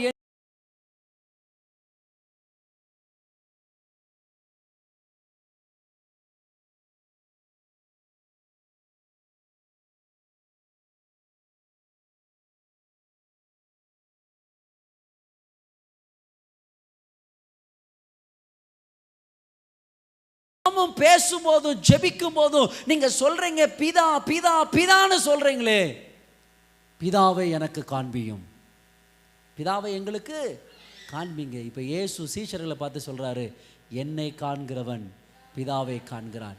ஏன் தெரியுமா? ஏன் ரூபமோ பிதாவின் ரூபமோ ஒன்றாய் இருக்கிறது. இன்னைக்கு காலையில் உங்களை பார்த்து சொல்லுவேன், மனத்தாழ்மையாக இருக்கிற உங்களுடைய ரூபம் யாருடைய ரூபத்தை போல மாறும் என்றால், ஒருவேளை நீங்கள் உங்களுடைய ஹியூமன் நேச்சரில், உங்கள் சரீரத்தில் நீங்கள் உங்கள் அப்பாவை போல இருக்கலாம், உங்கள் அம்மாவை போல இருக்கலாம். நேற்று நினைக்கிறேன், நேற்று கொஞ்சம் பழைய ஃபோட்டோஸ், பழைய வீடியோஸ் எல்லாம் எடுத்து அப்படியே கொஞ்சம் பார்த்துக்கிட்டே இருக்கும்போது என் மனைவி என்னை பார்த்து சொன்னா, நீங்கள் யாருக்கு நன்றி சொல்கிறீங்களோ இல்லையோ எனக்கு நன்றி சொல்லணும்னு. நாங்கிட்ட என்னம்மா புது ஆசையாக இருக்கும் உனக்கு, இருந்து என்னைக்கு கேட்டுக்கிட்டு இருக்க, இப்போ கேட்டுக்கிட்டு இருக்க, உனக்கு என்ன செய்யணும்? நன்றி சொல்லணும். அப்போ சொன்னேன், எதுக்கு உனக்கு நன்றி சொல்லணும்னே? உங்கள் அப்பாவை மாதிரியே பெற்று கொடுத்தனே. புரியலை போல. எப்படி அவன் வந்தான்? உங்க அப்பாவை மாதிரியே நான் பெற்று கொடுத்தனே, அதுக்கு எனக்கு என்ன சொல்லணும்? அதனால தானே கூப்பிட்டு தூக்கி எங்க ஐயா எங்க அப்பா எங்க அப்பான்னு சொல்றேன். இந்த அப்பாவை நன்றி சொல்லுங்க. நம்ம சாதாரணமான ஆளா? நான் சொன்னேன், எங்க அப்பாவை மாதிரியே நீ இவனை பெற்றதுக்கு காரணம் நான். எனக்கு தான் நான் முதல் நன்றி சொல்லுவேன். ஏன்? இங்கிருந்து தான் இந்த ஜீன் அங்கே வந்துச்சு. அல்லேலூயா. இப்போ யார் யாருக்கு நன்றி சொல்லணும்? யார் யாருக்கு நன்றி சொல்லணும்? ரூபம். யாருடைய ரூபம்? பிதாவின் ரூபம். அல்லேலூயா. யாருடைய ரூபம்? பிதாவின் ரூபம். பிதாவின் ரூபமாய் அவர் இருந்தும் பரலோகத்தில் சந்தோஷமா, எந்த பிரச்சனையும் இல்லை. பரலோகத்தில் யாரும் அவரை கன்னத்தில் அறைய முடியாது. பரலோகத்தில் யாரும் அவரை காட்டி கொடுக்க முடியாது. பரலோகத்தில் யாரும் அவரை விலை பேச முடியாது. பரலோகத்தில் யாரும் அவரை முள்முடியை பின்னி சிரசில் வைத்து அடிக்க முடியாது. ஆனாலும் வசனம் சொல்லுகிறது, அவர் தேவனுடைய ரூபமாயிருந்தும் தேவனுக்கு சமமாயிருப்பதை கொள்ளையாடின பொருளாய் எண்ணாமல் பரத்தை விட்டிறங்கி இந்த பூமிக்கு உங்களுக்காக எனக்காக அவர் புறப்பட்டு வந்தார். தாழ்மையின் ரூபம். அல்லேலூயா, அல்லேலூயா. உங்க அப்பா வீட்டில் நீ இருந்திருக்கலாம். உங்க அப்பா வீட்டில் இருந்தா நீ இளவரசி. ஆமே. எப்படி? உங்க அப்பா வீட்டில் நீ யாரு? ஆமா, உங்க அப்பா ராஜா, உங்க அம்மா சொல்லுங்க, மேரின்ற கூடாது, ராணி. ஓ, அவர் கிங். அம்மா யாரு? குயின். நீங்க யாரு? பிரின்சஸ். ஆனா வாழ போற வீட்டில் எங்க அப்பா கிங், எங்க அம்மா குயின். நான் யாரா வந்திருக்கேன்? குயில் மாதிரி தான் நீ போகணும். அல்லேலூயா. எப்படித்தான் போற மாதிரி இருக்கும்? நான் திரும்ப சொல்றேன், நீ பிறந்தது, நீ வளர்ந்தது, நீ வாழ்ந்ததை யோசித்து கொண்டே இருப்பாயானால், அநேக பொம்பளை பிள்ளைங்களை அம்மா வளர்ப்பாங்க. அப்பா சொல்லுவார், அவளை வேலை வாங்காத, அவளை வேலை வாங்காத. எதுக்கு? அவள் போகிற வீட்டில் செய்ய போகிறவா தானே. இங்கே இருக்கும்போது அவள் எப்படி இருக்கட்டும். ஹலோ, இங்கே செல்ல பிள்ளைங்க எப்போம்மா வாழ போகிற வீட்டில் காலை வச்சையோ அப்பமே மாமியா பெருமூச்சு விடும். அப்பாடா, நான் இத்தனை வருஷம் அடிமையாக இருந்தேன், இப்போ எனக்கு ஒரு அடிமை. மருமகளாலாம் இருக்கலாம். காலையில் நான் கடுங்காப்பி கொடுக்கணும் இத்தனை வருஷம். நாளையிலிருந்து இங்கே பார்த்துக்க, இத்தனை வருஷம் நான் செஞ்சுருக்கேன், நாளையிலேருந்து யார் செய்யணும்?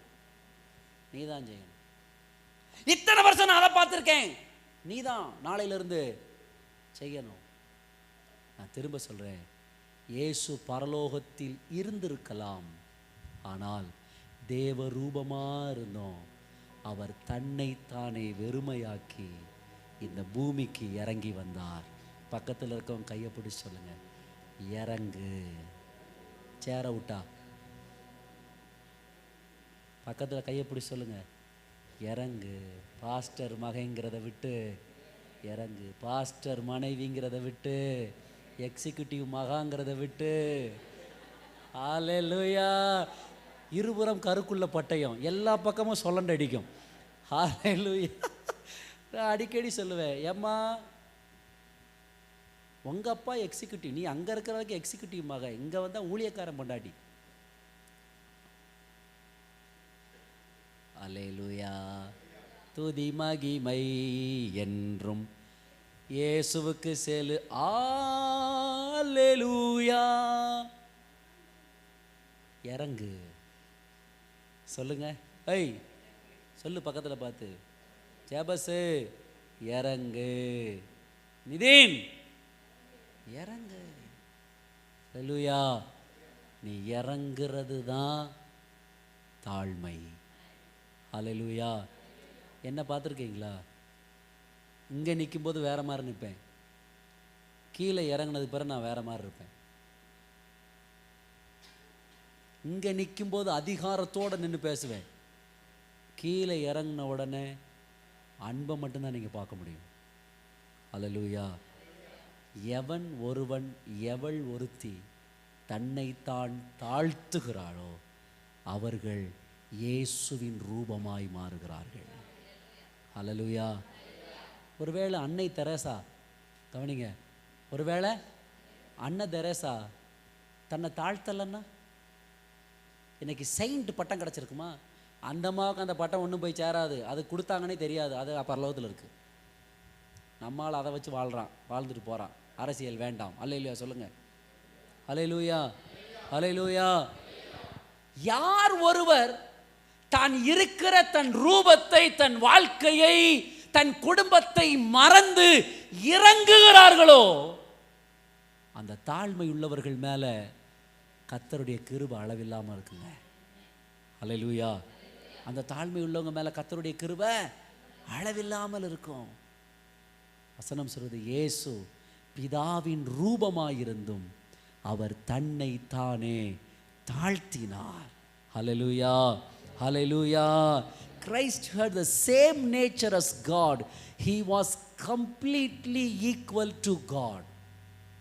முற்றுமுடிய அவர் தேவனுக்கு சமமா இருக்கிறார். ஹல்லேலூயா. தேவனுக்கு சமமா இருக்கிறார். இப்ப தேவனுக்கு சமமாய் இருப்பதை, but he did not try to keep hold of that. Instead he chose to leave heaven. அவர் கூட அங்க சமமாய் இருந்திருக்கலாம், ஆனால் சமமாய் இருப்பதை அவர் விரும்பாமல் ஒன்று செய்தார், பரலோகத்தை விட்டு இறங்கினார். யாருக்காக? என்னை ரட்சிப்பதற்காக. இன்னைக்கு ஆண்டவர் உங்களை பார்த்து சொல்றாரு, நீ சில இடத்தை ஹோல்டு பண்ணி பிடிச்சி வச்சுக்கிட்டு நிற்கிற, நீ சில கர்வத்தில் நிற்கிற, நீ சில விட்டு கொடுக்காத மனப்பான்மையில் இருக்கிற. இன்னைக்கு ஆண்டவர் சொல்றாரு, இவைகளை விட்டு நீ கொஞ்சம் கீழே இறங்கினா ஒரு கூட்ட ஜனத்தை நீ கீழே இறங்கினதின் முகாந்தரத்தில் அவருக்கு சொந்தமாய் மாற்ற கர்த்தர் உன்னை பயன்படுத்துவார். ஹல்லேலூயா, ஹல்லேலூயா. பக்கத்தில் இருக்கவங்களை பார்த்து சொல்லுங்க, தாழ்மைன்னா வேற ஒன்றும் இல்லை, இப்போ இருக்கிறத விட்டு கொஞ்சம் இறங்கு. ஆமென். மக்களே, இப்போ இருக்கிறத விட்டு கொஞ்சம் இறங்கு. அப்படி அந்த அப்படி அந்த அப்படி அப்படி அது வேண்டாம். ஆமென். அப்படி அப்படி அப்படி அதை வேண்டாம். நீ எத்தனை டிகிரி முடிச்சிருந்தாலும், நீ பிஹெச்டிக்கு மேலே பிஹெச்டி முடிச்சிருந்தாலும், நீ பெரிய கோடீஸ்வரனாக இருந்தாலும், வருமானம் லட்சங்களானாலும், சில காரியங்களை விட்டு நீ தாழ்மையை நிரூபிக்க நீ இறங்கு. உன் முகாந்திரத்தில் அநேகர் இயேசுவிற்கு சொந்தமாய் மாறுவார்கள். ஹல்லேலூயா, ஹல்லேலூயா. நம்பர் 2, கிறிஸ்து இயேசுவின் சிந்தை அவருக்குள் இருந்தது தாழ்மை. தாழ்மையின் வெளிப்பாட்டில் இரண்டாவது காரியத்தை பார்க்க போகிறோம். அதன் 7ஆம் வசனத்தை பாருங்கள். தம்மை தாமே வெறுமையாக்கி அடிமையின் ரூபம் எடுத்து. Number 1, he left heaven for earth. பூமிக்காக பரலோகத்தை விட்டார். முதல் பாயிண்ட். நம்ம பழைய பாட்டில் ஒரு பாட்டு பாடுவோம், மண்ணுக்காக மாணிக்கத்தை விட்டிட மாட்டேன், வேறும் மண்ணுக்காக மாட்டேன், பூரண அழகுள்ளவரே பூவில் எந்தன் வாழ்க்கையதில் நீரே போதும் வேறே வேண்டாம் எந்தன் நண்பர் இயேசுவே, மண்ணுக்காக மாணிக்கத்தை. எந்த மாணிக்கம்? அதுதான் நான் பார்த்தேன். தர்மாவெளியோன்னு சொல்லிடக்கூடாது. நீங்கள் திடீர்னு நம்ம ஆளுங்க எங்கேயாவது போய் நின்றுக்கிட்டு மண்ணுக்காக மாணிக்கத்தை விட்டிட மாட்டேன், வெறும் மண்ணு. ஆண்டவர் பாட்டை ஏதாவது செஞ்சீங்க?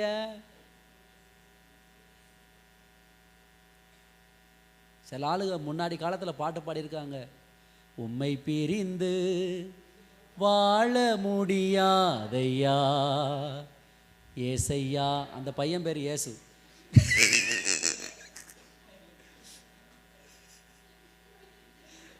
அப்பா நடந்து போவாங்களா, என்ன ஆண்டவர் மேலே இந்த பிள்ளைகளுக்கு பாசம் நினச்சா, ஆண்டவர் மேலே இல்லை ஜான்சி அக்கா பாசம். இனி ரொம்ப ஆராய்ச்சி பண்ண அந்த ஏசு யாருன்னு கண்டுபிடிச்சிடலாம். உங்களுக்கு சூடு, விட்டுருங்க அதை. நல்ல வேலை அப்போ இந்த பாட்டு வரல. உம்மோடுதான் வாழ்வதே, வாழ்ந்தாலும் உம்மோடுதான், மரித்தாலும் இயேசுவோடுதான். யார் அந்த இயேசு? அந்த அம்மாவுக்கு மட்டும்தான் தெரியும் அந்த இயேசு யாருன்னு. எவனாவது எவளாவது இதை பின்பற்றினா கொன்றுவேன் உன்னை. ஹல்லேலூயா, ஹல்லேலூயா. கவனிங்க, he left heaven for earth. அந்த தாழ்மை தாங்க பூமிக்காக வானத்தை விட்டு அவரை இறங்கி வர வைத்தது. நம்பர் 2, 2வது 7ஆம் வசனம் சொல்லுகிறது, தம்மை தாமே வெறுமையாக்கி அவர் எடுத்துக்கொண்ட ரூபம். என்ன ரூபம்னு கேட்டிங்கன்னா அடிமையின் ரூபம். இப்போ நம்ம கொஞ்சம் இப்போ என்ன கவனிங்க, பூமியில் இருக்கிற ஜனத்தை ரட்சிக்க வேண்டும். பரலோகத்தில் தேவனுடைய ரூபத்தை உடையவர் எப்படி ஈஸியாக ரட்சிக்கலாம் அப்படின்னு தெரிஞ்சுக்கிட்டு அரண்மனையில் பிறந்து ஒரு ராணிக்கு பிறந்திருந்தார்னா இயேசு ஈஸியாக பூமியை என்ன செஞ்சிருந்திருக்கலாம். அது இந்த மண்ணு நினைக்கிற எண்ணம். ஆமென், மண்ணு நினைக்கிற எண்ணம். ஆனால் அவர் எந்த ரூபம் எடுத்தார் தெரியுமா?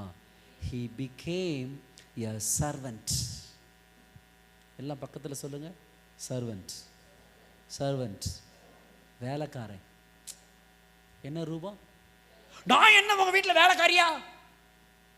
நீங்க கேட்டிருப்பீங்கல்ல உங்க வீட்டில். பைபிள் ஸ்டடியில் சொல்லும்போது சொன்னேன், 2 கிளாஸை கழுவி இருப்போம், அப்போ தான் 3வது கிளாஸும் தேவனா நீ கழுவு. இதில் சந்தோஷம் உண்டா? நான் திரும்ப சொல்லட்டுமா, மாமியாருக்கும் மருமகளுக்கும் ஒரே ஒரு வித்தியாசம் உண்டு. மாமியாருக்கும் மருமகளுக்கும் ஒரே ஒரு வித்தியாசம். மாமியாருக்கு நீ பெத்த பிள்ளைங்க, பாட்டி பேர பிள்ளைங்க, அப்படி தானே? அம்மான்னா நீ வச்சதை தான் சாப்பிட்ணும். பாட்டின்னா என்ன தெரியுமா? கேட்கதை செஞ்சு கொடுக்குறதான் பாட்டி.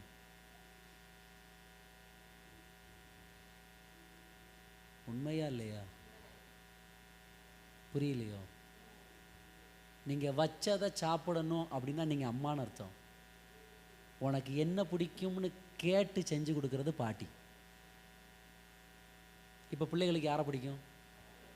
உனக்கு யார் மேலே கோபம் வரும்?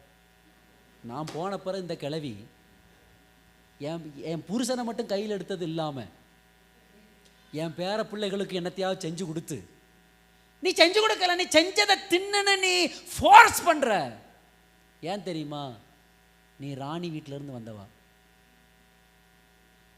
ஆமென். ஆனால் பாட்டி ராணி இல்லை. பாட்டி ஏற்கனவே 40 வருஷம் அந்த வீட்டில் அடிமையாக இருந்துருச்சு. கேட்கதெல்லாம் செஞ்சு கொடுக்கறது யாரோட கடமை? அடிமையோட கடமை. எதிர்த்து பேச முடியும்? அவர் ஒன்று கொடுப்பாரு. இப்போ இன்டைரக்டாக நம்மளுக்கு, பாட்டி நீங்களாம் பாட்டியா, ஒன்று கேட்குறத செஞ்சு கொடுக்க, நீங்களா பாட்டியா, நீங்கள் வெளியே சொல்லாதீங்க பாட்டி அப்படின்னு பிள்ளைகளே சொல்லிடும். அல்லேலூயா. He became a servant. நான் திரும்ப சொல்கிறேன், ஆளுகிறவனை விட ஒரு பெரிய சமாதானமும் சந்தோஷமும் யாருக்கு இருக்குன்னா ஒரு சர்வெண்ட்டுக்கு இருக்கும். அல்லேலூயா. கல்கத்தாவில் குஷ்டரோகம் வந்து கைகள் கால்கள் அழுகி ஒழுகிக்கிட்டு இருக்கிறவங்கள இந்தியாவை ஆட்சி செய்து கொண்டிருந்த பிரதமர்கள் போய் தொடல. ஆனால் வெளிநாட்டில் பிறந்து அவ்வளோ அழகா கல்யாண வயசில் தன் தகப்பனோடு தாயோடு நல்ல ஒரு கல்யாணம் பண்ணி வாழ்கிறத விரும்பாமல் ஒரு தெரேசா இங்கே வந்து அவங்கள பிடிச்சி அவங்கள தூக்கி அவங்க காயத்தை தொடச்சி அவங்கள பராமரித்து கொண்டு போய் தான் படித்து சம்பாதித்த சம்பாத்தியங்களை அவங்களுக்கு பயன்படுத்தி கல்கத்தா நகரத்தின் ஒவ்வொரு வீதிகளிலும் இவர்களுக்காக தன் கையை ஏந்தி, ஒருவேளை அவங்க அப்பா நினைச்சிருந்தா, அவங்க அப்பா பார்த்திருந்தா கேட்டிருப்பாரு, நீ பிச்சைக்காரியா இருக்கிறதுக்கா இந்தியாவுக்கு வந்த, நான் உன்னை எவ்வளவு செல்வ சீமாட்டியா வளர்த்தேன். ஆனா அது இருதயத்தில் இல்லை, இவங்க மட்டும்தாங்க அந்த இருதயத்தில். அல்லேலூயா. எதுவரை தன்னை தாழ்த்தினாள் அவங்களுக்காக. ஒரு மீட்டிங்கில் சொல்லும்போது அவங்க பேசி முடிக்கிறாங்க. பேசி முடித்த உடனே எல்லாருக்கும் சாப்பாடு, எல்லாரும் சாப்பிட்றாங்க. சாப்பிட்டு முடித்ததை எல்லாரும் மீத வைக்கிறது தானே இப்போல்லாம் ட்ரெண்டு. எப்படி ஃபேஷன்னாலே அரை கிளாஸ் டீயை மிச்சம் வைக்கணும். ஒரு அல்லேலூயா சொல்லுங்கள். அல்லேலூயா. ஃபேஷன்னாலே சாப்பாட்டை பாதியோட இலைய மூடணும். எல்லாம் அப்படி வைக்கும்போது குப்பைக்கு போகிறதுக்கு முன்னால் அன்னை தெரசா தான் கெஸ்ட் ஸ்பீக்கராக அந்த மீட்டிங்க்கு. முடித்த உடனே சொன்னாங்களாம், இந்த மீதியான சாப்பாடை குப்பையில் போடாதீங்க, நான் கொண்டு வந்திருக்கிற பையில் போடுங்க. எதுக்கு தெரியுமா? என் வீட்டில் நிறைய பிள்ளைங்க பட்னியோடு இருக்காங்க. தட் லவ், தட் ஹம்பிள்னஸ் இன்றைக்கி அந்த அம்மாவை புனிதராய் உயர்த்தி இருக்கிறது. அடிமையின் ரூபம். அல்லேலூயா சொல்லுங்க. நான் யோசேப்பை போல, அல்லேலூயா, போத்திபார் அரண்மனையில் யோசேப்பை போல கர்த்தர் உன்னை உயர்த்துவார். உடனே நான் ஆண்டவர் சொல்லிட்டாரு, பாஸ்டர் மாமா மூலம் சொல்லிட்டாரு, நான் யாரா மாறிடுவேன். நல்ல ஓசப்பா மாறுவேன். ஓசப்பா மாறு. யோசேப்பு அவங்க வீட்டில் யார் தெரியுமா? செல்ல புள்ள, தாயில்லாத புள்ள. அவங்க அப்பா செல்லமாக வளர்த்தார். எல்லாருக்கும் ஒரு முத்தம்னா யோசேப்புக்கு 10 முத்தம். ஏன் தெரியுமா? அம்மா இல்லாத புள்ள. எல்லாவனுக்கும் யூனிஃபார்மில் சொக்காவும் டவுசரும் அடித்து கொடுத்தா, இவனுக்கு மட்டும் பல வருண அங்கி. ஏன் தெரியுமா? அவன் செல்ல புள்ள. இந்த செல்ல புள்ளை எகிப்திற்குள் நுழையும் போது செல்ல பிள்ளையா நுழையல, அடிமையா நுழைஞ்சான். காசுக்கு விற்கப்பட்ட அடிமையா உள்ள நுழைஞ்சான். ஆனால் ஒன்று தெரியுமா? தன்னைத்தானே தாழ்த்தி அடிமையின் ரூபமாய் எகிப்திற்குள் பிரவேசித்த யோசேப்போடு கர்த்தர் இருந்தார்.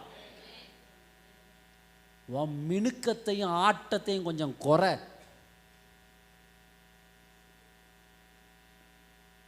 அடிமையா மாறு. ஆமென், ஆமென். நான் என்ன அடிமையா அப்படின்னு கேட்காத. இன்னைக்கு உன் இருதயத்தில் ஒரு மாற்றம். நான் அடிமை. உடனே இங்கிட்டு இருக்க, நீ அடிமை தெரியுமா அப்படி சொல்லாத. நீ சொல்லுங்க, உனக்கு நான் அடிமை. Hello, hello. உனக்கு உனக்கு வாலிப வயசு வரைக்கும்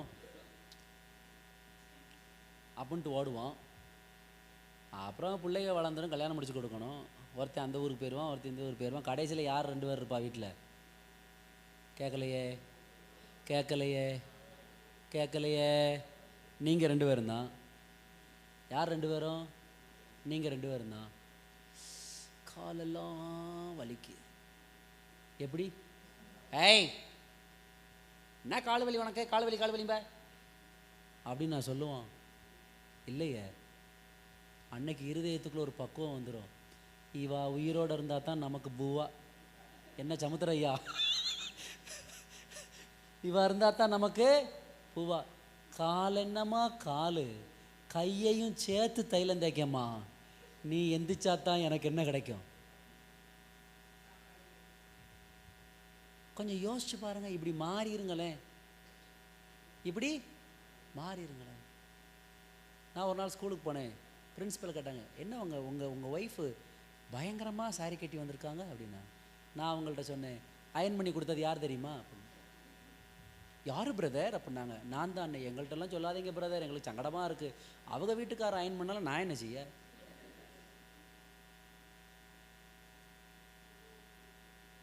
பின்னால் ஒரு பாத்ரூம் இருக்குது தெரியுமா? என்னைக்காவது நீங்கள் போகும்போது நல்லா இருந்துச்சுன்னா என்ன நினச்சிக்கோங்க. விசுவாசிகள் போவதை ஊழியக்காரர் எப்படி கழுவுவார்? நான் தான் கழுவுனேன். எங்கள் வீட்டு 2 டாய்லெட்டையும் வாஷ் பேஷனையும் நான் தாங்க கழுவுவேன். எங்கள் வீட்டில் இருக்கிறத நான் தான் கழுவேன்னு சொல்கிறவங்க மட்டும் கை தூக்குங்க. எங்கள் வீட்டில் இருக்கிறத நான் கழுவுவேன். தூக்குங்க கையை, தூக்குங்க. எஸ்டேட்லேருந்து ஸ்வீப்பராக விடுவாங்க, அதெல்லாம் பேசக்கூடாது. ரெகுலர் டியூட்டி சாமி.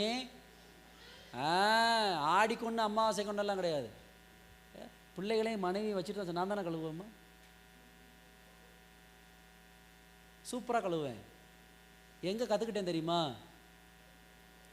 பைபிள் காலேஜில் இல்லை, அதுக்கு முன்னாடி வீட்டில் இப்போ இருக்கிற அதே பாத்ரூம் தான் நினைக்கிறேன்.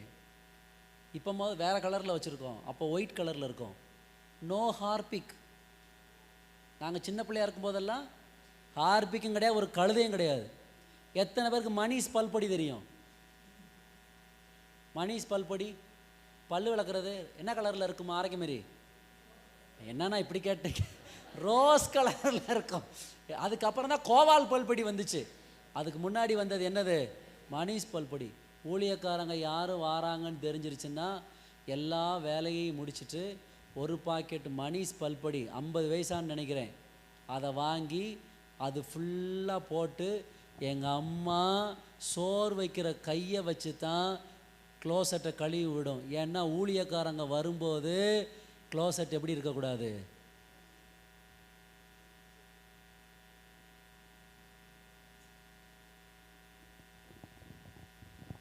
பைபிள் காலேஜுக்கு போன உடனே டியூட்டின்னாங்க. நான் சொன்னேன் 2 காரணம். 1, பாத்ரூம் டியூட்டி பார்க்குறவன் தான் சீக்கிரமாக குளிச்சுட்டு சாப்பிட போக முடியும். வேறு டியூட்டின்னா 110 பேருக்கு 5 குளிக்கிற இடம், 5 டாய்லெட். எத்தனை பேருக்கு? என்னைக்கு குளிச்சு என்னைக்கு போக? 3 வருஷமும் பாத்ரூம் கழுவுறது தான். பெரிய கதவை ஒற்றே அடை, மீதி உள்ள 5 போய் பார்ப்பேன். ஒன்றும் பளிச்சுன்னு இருக்கணும். அடிமையின் ரூபம்.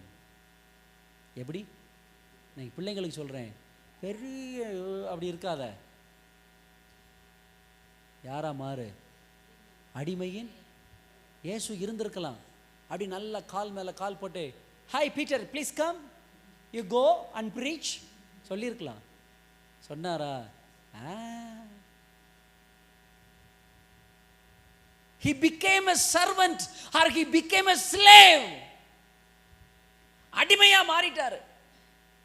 இந்த பழைய காலத்துல எல்லாம் பார்த்தீங்கன்னா தலையில் உருமா கட்டியிருப்பாங்க, பார்த்துருக்கீங்களா? தலையில் உருமா கட்டியிருப்பாங்க. யாராவது ஐயாமாரை கண்ட உடனே உருமாவை கலட்டி கையில் போட்டுக்கிட்டு இப்படி நிற்பாங்க. அப்படி இல்லைன்னா ஒன்று செய்வாங்க, உருமாவை எடுத்து எங்கே கட்டிக்கிடுவாங்க? இடுப்பில் கட்டிக்கிடுவாங்க. அப்படின்னு என்ன அர்த்தம் தெரியுமா? அடிமைன்னு அர்த்தம். என்ன அர்த்தம்? அடிமை. நான் சர்வன்ட். வயசுக்கு மரியாதை இருக்காது, நம்பர் சொல்லி கூப்பிடுவாங்க. ஹே வா. அவங்க புள்ள வயசு கூட கூப்பிடுற ஆளுக்கு இருக்காது. ஏன்? அடிமை. சீஷர்கள் பந்தி இருக்கிறார்கள். பிதாவின் ரூபம். சரீரத்தில் போட்டிருந்த ஷாலை எடுத்து இடுப்புல கட்டி நான் யாரா இருந்தாலும் சரின்னு சொல்லி சீஷர்கள் ஒவ்வொருவருடைய கால்களையும் இயேசு கழுவினார். பேதுருக்கு மட்டும்தான் தெரியும் இவர் யாருன்னு. பேதுரு சொல்றான் அவரை பார்த்து, நீர் போய் ஏன் காலை கழுவலாமா?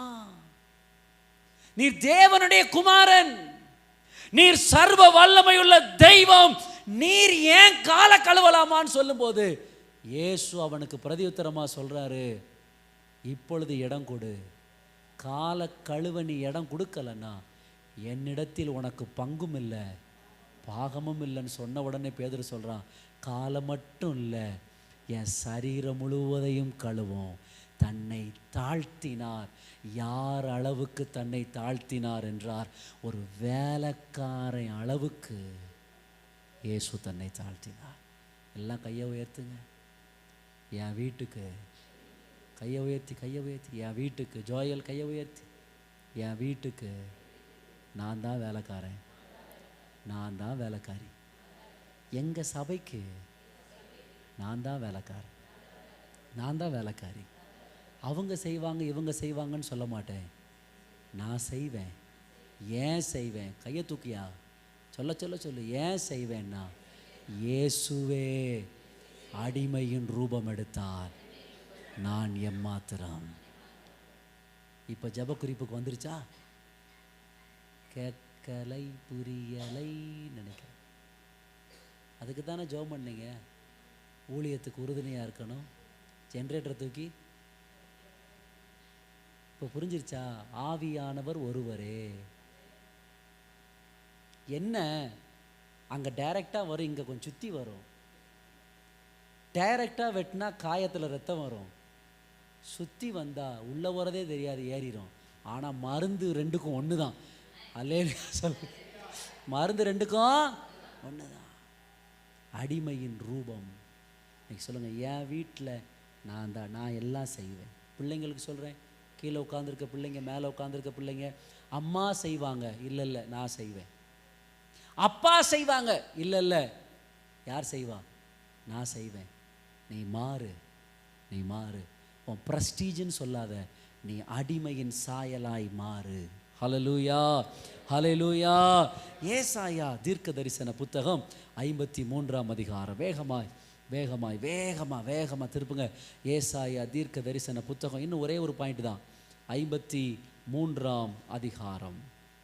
ஏசாயா 53 7ஆம் வசனத்திலிருந்து 9ஆம் வசனம். இந்த அடிமையோட குணாதிசயத்தை பார்ப்போம்னா அங்கே இருக்கும். ஏசாயா 53 7லிருந்து 9. அவர் நெருக்கப்பட்டும் ஒடுக்கப்பட்டும் இருந்தார். யாரு? யாரு? இயேசு. தேங்க்யூ. அவர் நெருக்கப்பட்டும் ஒடுக்கப்பட்டும் இருந்தார், ஆனாலும் தம்முடைய வாயை. அடிமை என்ன திறக்காது? இருக்கா வாய்? வாயை மூடுனா தானே.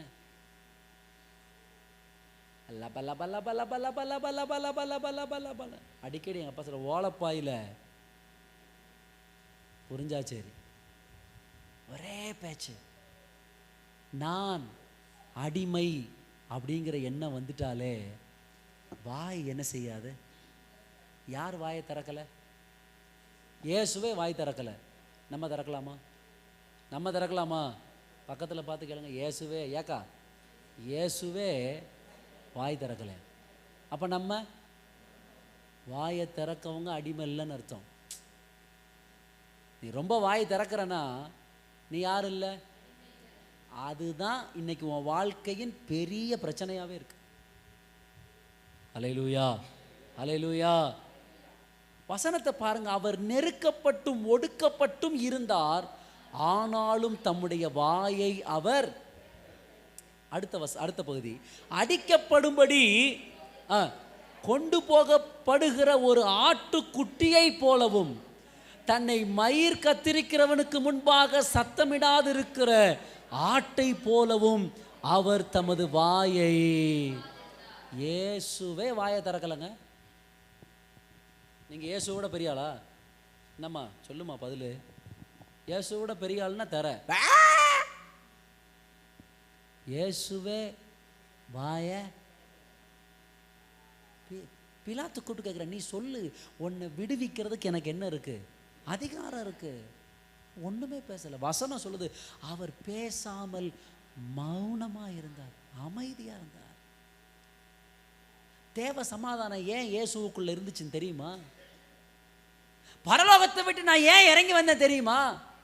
அடிமையா இருக்க. அவர் அங்க ஓட்டு போறாரு, இங்க ஓட்டு போறாரு. அவர் இப்படியெல்லாம் செஞ்சா எவன் அமைதியா இருப்பா? ஆடு. ஹலோ, எப்படி? ஆடு. நீ ஆடு. என்ன இன்னைக்கு நடந்துருச்சு? இன்னைக்கு வரைக்கும் உன் காலும் உன் வாயும் தான் வலிக்கும். ஹலோ, உண்மையா இல்லையா? நீ அமைதியாக இருந்து பாரு. Keep quiet. உனக்கு விரோதமாகவே நடக்கட்டுங்க. இயேசு அடிமையாக இருந்தார்ல, இயேசு வாயை திறக்காமல் இருந்தார்ல. என்ன மெல்வின், இயேசு எப்படி இருந்தார்? மௌனமாக இருந்தார். அவர் வாய் திறவாதிருந்தார். எப்படி? அவர் தம்முடைய வாயை திறவாதிருந்தார். 8ஆம் வசனம் பாருங்க. இடுக்கணிலும் நியாய தீர்ப்பிலும் இருந்து அவர் எடுக்கப்பட்டார். அவருடைய வம்சத்தை யாரால் சொல்லி முடியும்? ஜீவனுள்ளோருடைய தேசத்திலிருந்து அறுப்புண்டு போனார். என் ஜனத்தின் மீறுதலின் நிமித்தம் அவர் வாதிக்கப்பட்டார். ஹல்லேலூயா. அவருக்கு குழி யாரு கூடைய? 9ஆம் வசனத்தை பாருங்க. துன்மார்க்கரோடே அவருடைய பிரேத குழியை.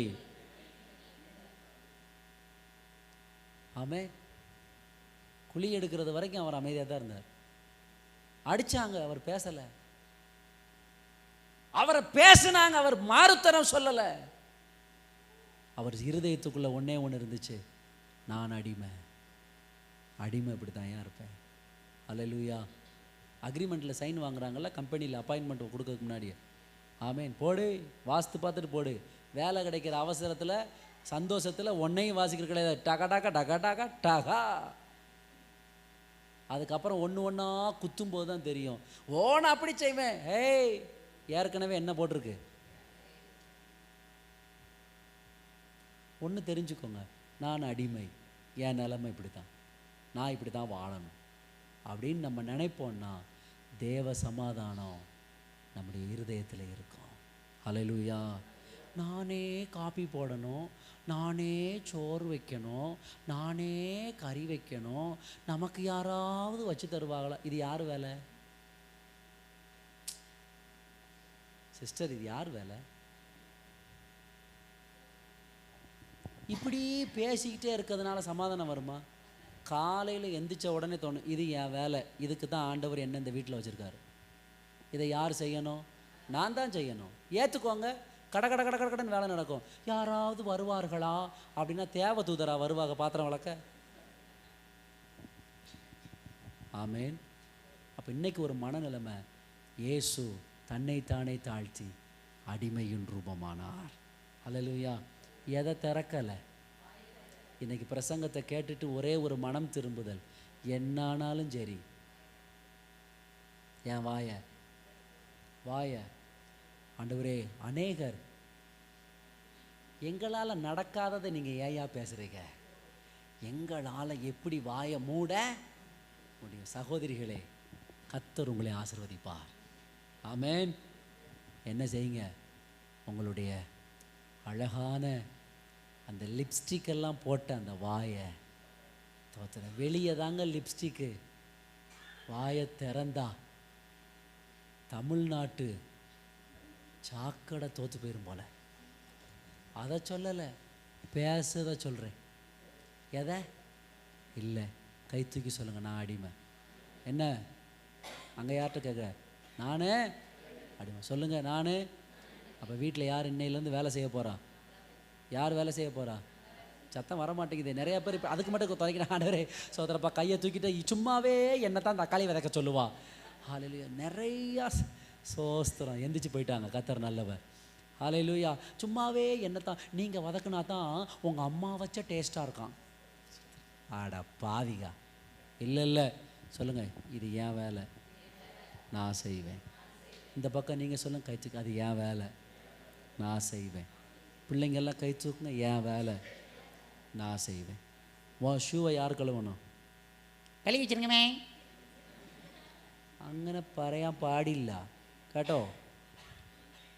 കേട്ടോ, മനസ്സിലായോ? சூப்பராக வசனம் சொல்கிறோம்ல. உன் ஷூவை யார் கழுவணும்?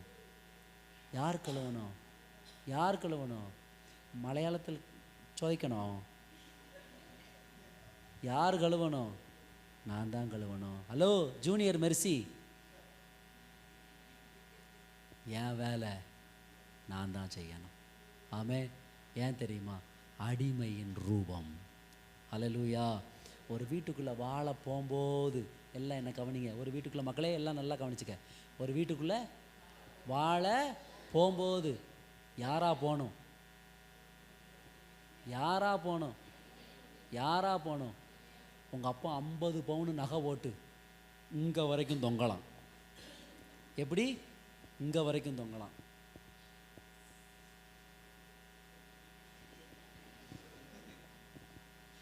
அப்படி போன அங்கே ஒருத்தி இருக்கா, 50 வருஷம் பழக்கப்பட்ட டிக்கெட்டு.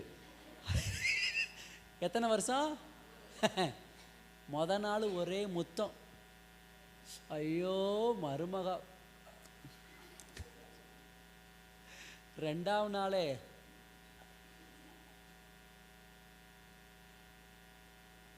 உங்க அப்பா உனக்கு 50 லட்சம் ரூபாயும் 100 பவுன் நகையும் தரட்டும், இதெல்லாம் ஒரு பொருட்டாவே நீ எடுக்கக்கூடாது.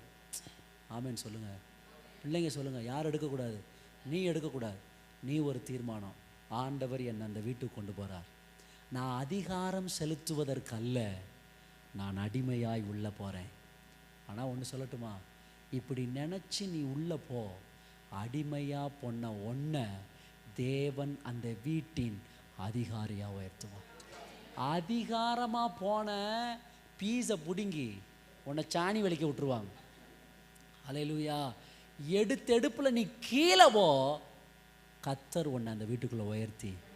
உன் மாமியார் சொல்லும், உனக்கு என்ன வேணாலும் என் மருமகள்கிட்ட கேளு, அவள் என்ன சொல்கிறாளோ அது இப்படி செய்யுங்க. ஏன்? அடிமையின் ரூபம்.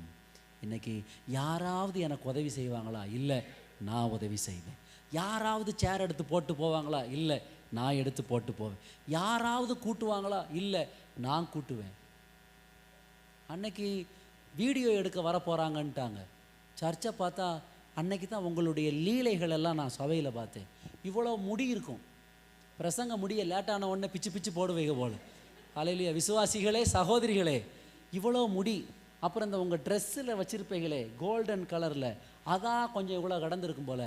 இந்த இங்கே முன்னாடி உட்காந்துருக்க தேவைப்புள்ள அம்புட்டும் பேப்பரை வெட்டி வெட்டி வெட்டி வெட்டி சுருட்டி சுருட்டி சுருட்டி சுருட்டி சுருட்டி சுருட்டி இங்கே கடந்துச்சு. அல்லேலூயா. யாரை கூப்பிட? யாரும் இல்லை.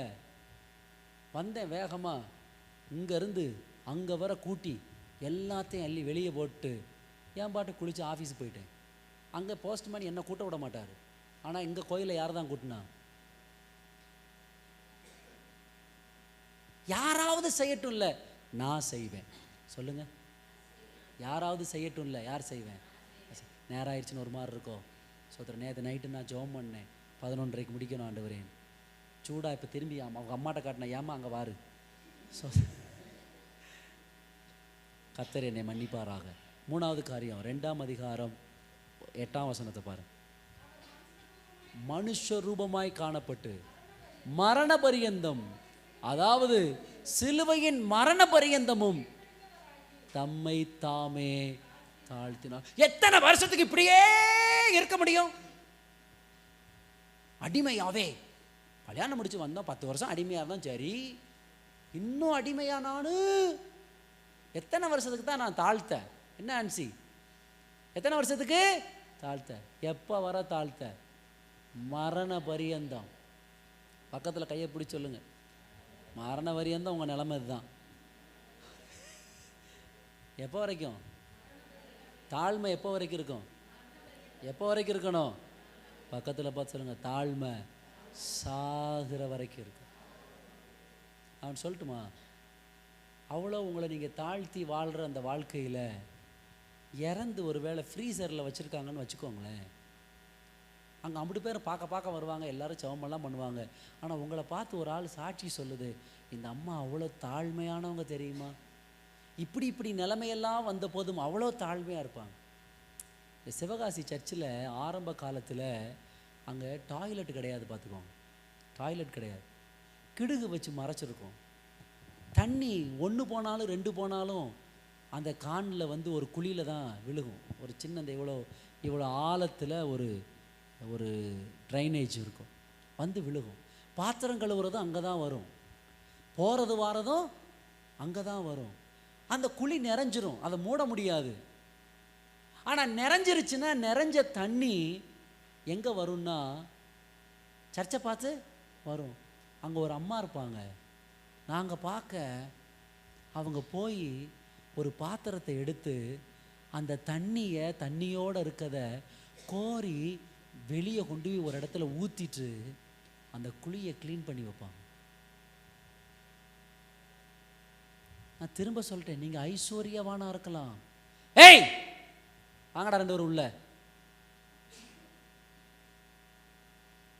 லிபின் காது அத்திரணும்.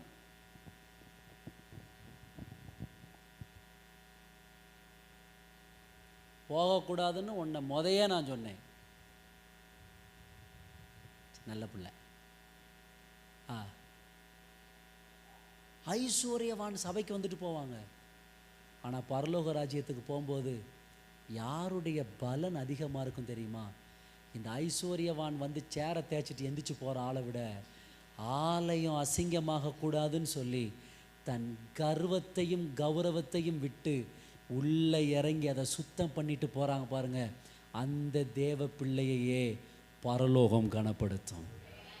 ஹல்லேலூயா, ஹல்லேலூயா. அடிமையின் சாயலாய். ஆமென். எப்போ வரைக்கும் அடிமை? மரண பரியந்தம், அதாவது சிலுவையின் மரண பரியந்தமும் கீழ்ப்படிந்தவராகி தம்மை தாமே அவர் தாழ்த்தினார். ஒரு வசனம் சொல்கிறேன், நீங்கள் வீட்டில் போய் வாசிச்சுக்கோ. லூக்கா 23:44-47 குறித்து வச்சுக்கோங்க, வீட்டில் வாசிங்க. அங்கே சீஷர்கள் எல்லாருக்குள்ளேயும் ஒரே பிரச்சனை, யார் பெரியவன்? இயேசுவே நீர் எங்களுக்கு சொல்லும், எங்களில் யார் பரலோகத்தில் யாராக இருப்பா? பெரியவனாக இருப்பார். இயேசு சொல்கிறாரு, எதிர்பார்க்காத பதில். ஒரு சின்ன பிள்ளைய கூப்பிட்டு, இந்த சிறு பிள்ளைய போல, மாரிமுத்தனை கவனிங்க முடிச்சிருவோம். அல்லேலூயா. இந்த சிறு பிள்ளைய போல ஒருவன் மாறாவிட்டால் அவன் தேவராஜ்யத்தில் பிரவேசிக்கவே. அப்போ யாரை போல மாறிடணும்? யார் பிள்ளைய மாறிடணும்? சின்ன பிள்ளைங்கள்ட்ட ஒரு அருமையான குணம் என்னன்னு சொல்லுங்கள். இப்போ நான் இப்போ பேசினேனே, முகமெல்லாம் ஒரு மாதிரி ஆச்சு. கூட்டம் முடிஞ்சு அவன் தான் ஓடி வந்து மாமா பிரைஸ்லான்னு கை கொடுப்பான். ஏன் ஏன் நீ அப்படியா இருக்க?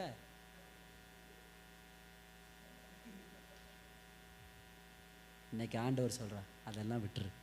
இதெல்லாம் இருந்ததுனால தான் உன் சிந்தையில் தேவ சமாதானம் இல்லை. அப்போ அதோட ஆண்டவர் விட்டுட்டாரா? இல்லை. அவர் மரண பரியந்தம் தன்னை தாழ்த்தினபடியினால். நம்பர் 1, 9ஆம் வசனம், எல்லாவற்றிற்கும் மேலாக தேவன் அவரை உயர்த்தினார். நம்பர் 2, முழங்கால்கள் யாவும் அவருக்கு முன்பாக முடங்கும்படி செய்தார். 10ஆம் வசனம். 11ஆம் வசனம் பாருங்க, எல்லா நாமத்திற்கும் மேலான நாமத்தை. வீட்டுக்குள்ளே தாழ்மையாக இருங்க, வேலை ஸ்தலத்தில் தாழ்மையாக இருங்க, ஆலயத்தில் தாழ்மையாக இருங்க. உங்கள் சிந்தையே தாழ்மையின் சிந்தையாய் மாறட்டும். எனக்கு அவள் பிரைஸ் லார்ட் சொல்லலை, நீ போய் பிரைஸ் லார்ட் சொல்லிடு. ஆமே. எனக்கு நீங்கள் போய் அவங்க கோயிலுக்கு வந்து ஒருத்தருக்கு ஒருத்தர் பிரைஸ் லார்ட் சொல்லாமல் போவா, கை கொடுக்க மாட்டாங்க. அவள் கொடுக்க வேண்டாம், நீ கொடுத்துரு. நீ வீட்டுக்காரருக்கே கொடுக்க மாட்டேங்க, கௌரவத்தில் இருக்கே, வேற விசுவாசி கொடுப்பியா? ஏன் வீட்டுக்காரர் தானே பேசினார். ஏப்பா நீங்கள் என்ன பேசினாலும் நான் உங்கள்கிட்ட பேசுவேன்ப்பா. என்ன சிஸ்டர்? அல்லேலூயா. தாழ்ந்து போயிடு, தாழ்மையாயிரு. தேவ சமாதானம் உன் சிந்தையையும் உங்கள் இருதயத்தையும் ஆளுகை செய்யும். எத்தனை பேர் இன்னையிலேருந்து ஒரு தீர்மானம், என்னை தாழ்த்திடுவேன். நான் பிறந்தது வளர்ந்தது, என் படிப்பு, என் கௌரவம், அதெல்லாம் இன்னைக்கு குப்பையை போல தூக்கி எறிஞ்சிட்டு, இயேசுவே பிதாவின், நான் யார் மகன் தெரியுமா, அதெல்லாம் நிறுத்திடணும். நீ ஏசப்பா மகன். நீ யார் மகா? யார் மகா? ஏசப்பா மகா. ஏசப்பா என்ன செஞ்சார்? பரலோகத்தை விட்டு இறங்கி பூமிக்கு வந்தார். ஒரு சர்வன்ட் போல தன்னை மாற்றினார். மரண பரியந்தம் தன்னை தாழ்த்தினார். அவர் இன்னைக்கு உயர்ந்திருக்கிறார். அவராலே அன்றி ரட்சிப்பு இந்த மனுக்குலத்திற்கு. இதை மட்டும் நீங்கள் செஞ்சு பாருங்க, உங்கள் வீட்டின் மிக முக்கியமான நபராய் கர்த்தர் உங்களை மாற்றுவார். வேலை செய்கிற இடத்துல நீங்கள் ஒரு முக்கியமான நபராய் மாறுவீர்கள். நீங்கள் இல்லாமல் எதுவும் எங்கேயும் நடக்காது. அதை செய்ய கர்த்தர் வல்லமை உள்ளவர். எழுந்து நிற்போமா? ஹல்லேலூயா. வேகமா அப்படியே திருவிருந்திற்கு ஆயத்தமாகலாம். சீக்கிரமாக. சேர் சத்தம் கேட்கவே கூடாது. சேர் சத்தம் கேட்கவே கூடாது. ஹல்லேலூயா, ஹல்லேலூயா, ஹல்லேலூயா. நன்றி அப்பா, நன்றி அப்பா, நன்றி அப்பா, நன்றி அப்பா, நன்றி அப்பா. உமக்கு ஸ்தோத்திரம், உமக்கு ஸ்தோத்திரம், உமக்கு ஸ்தோத்திரம், உமக்கு ஸ்தோத்திரம், உமக்கு ஸ்தோத்திரம். ஹல்லேலூயா, ஹல்லேலூயா.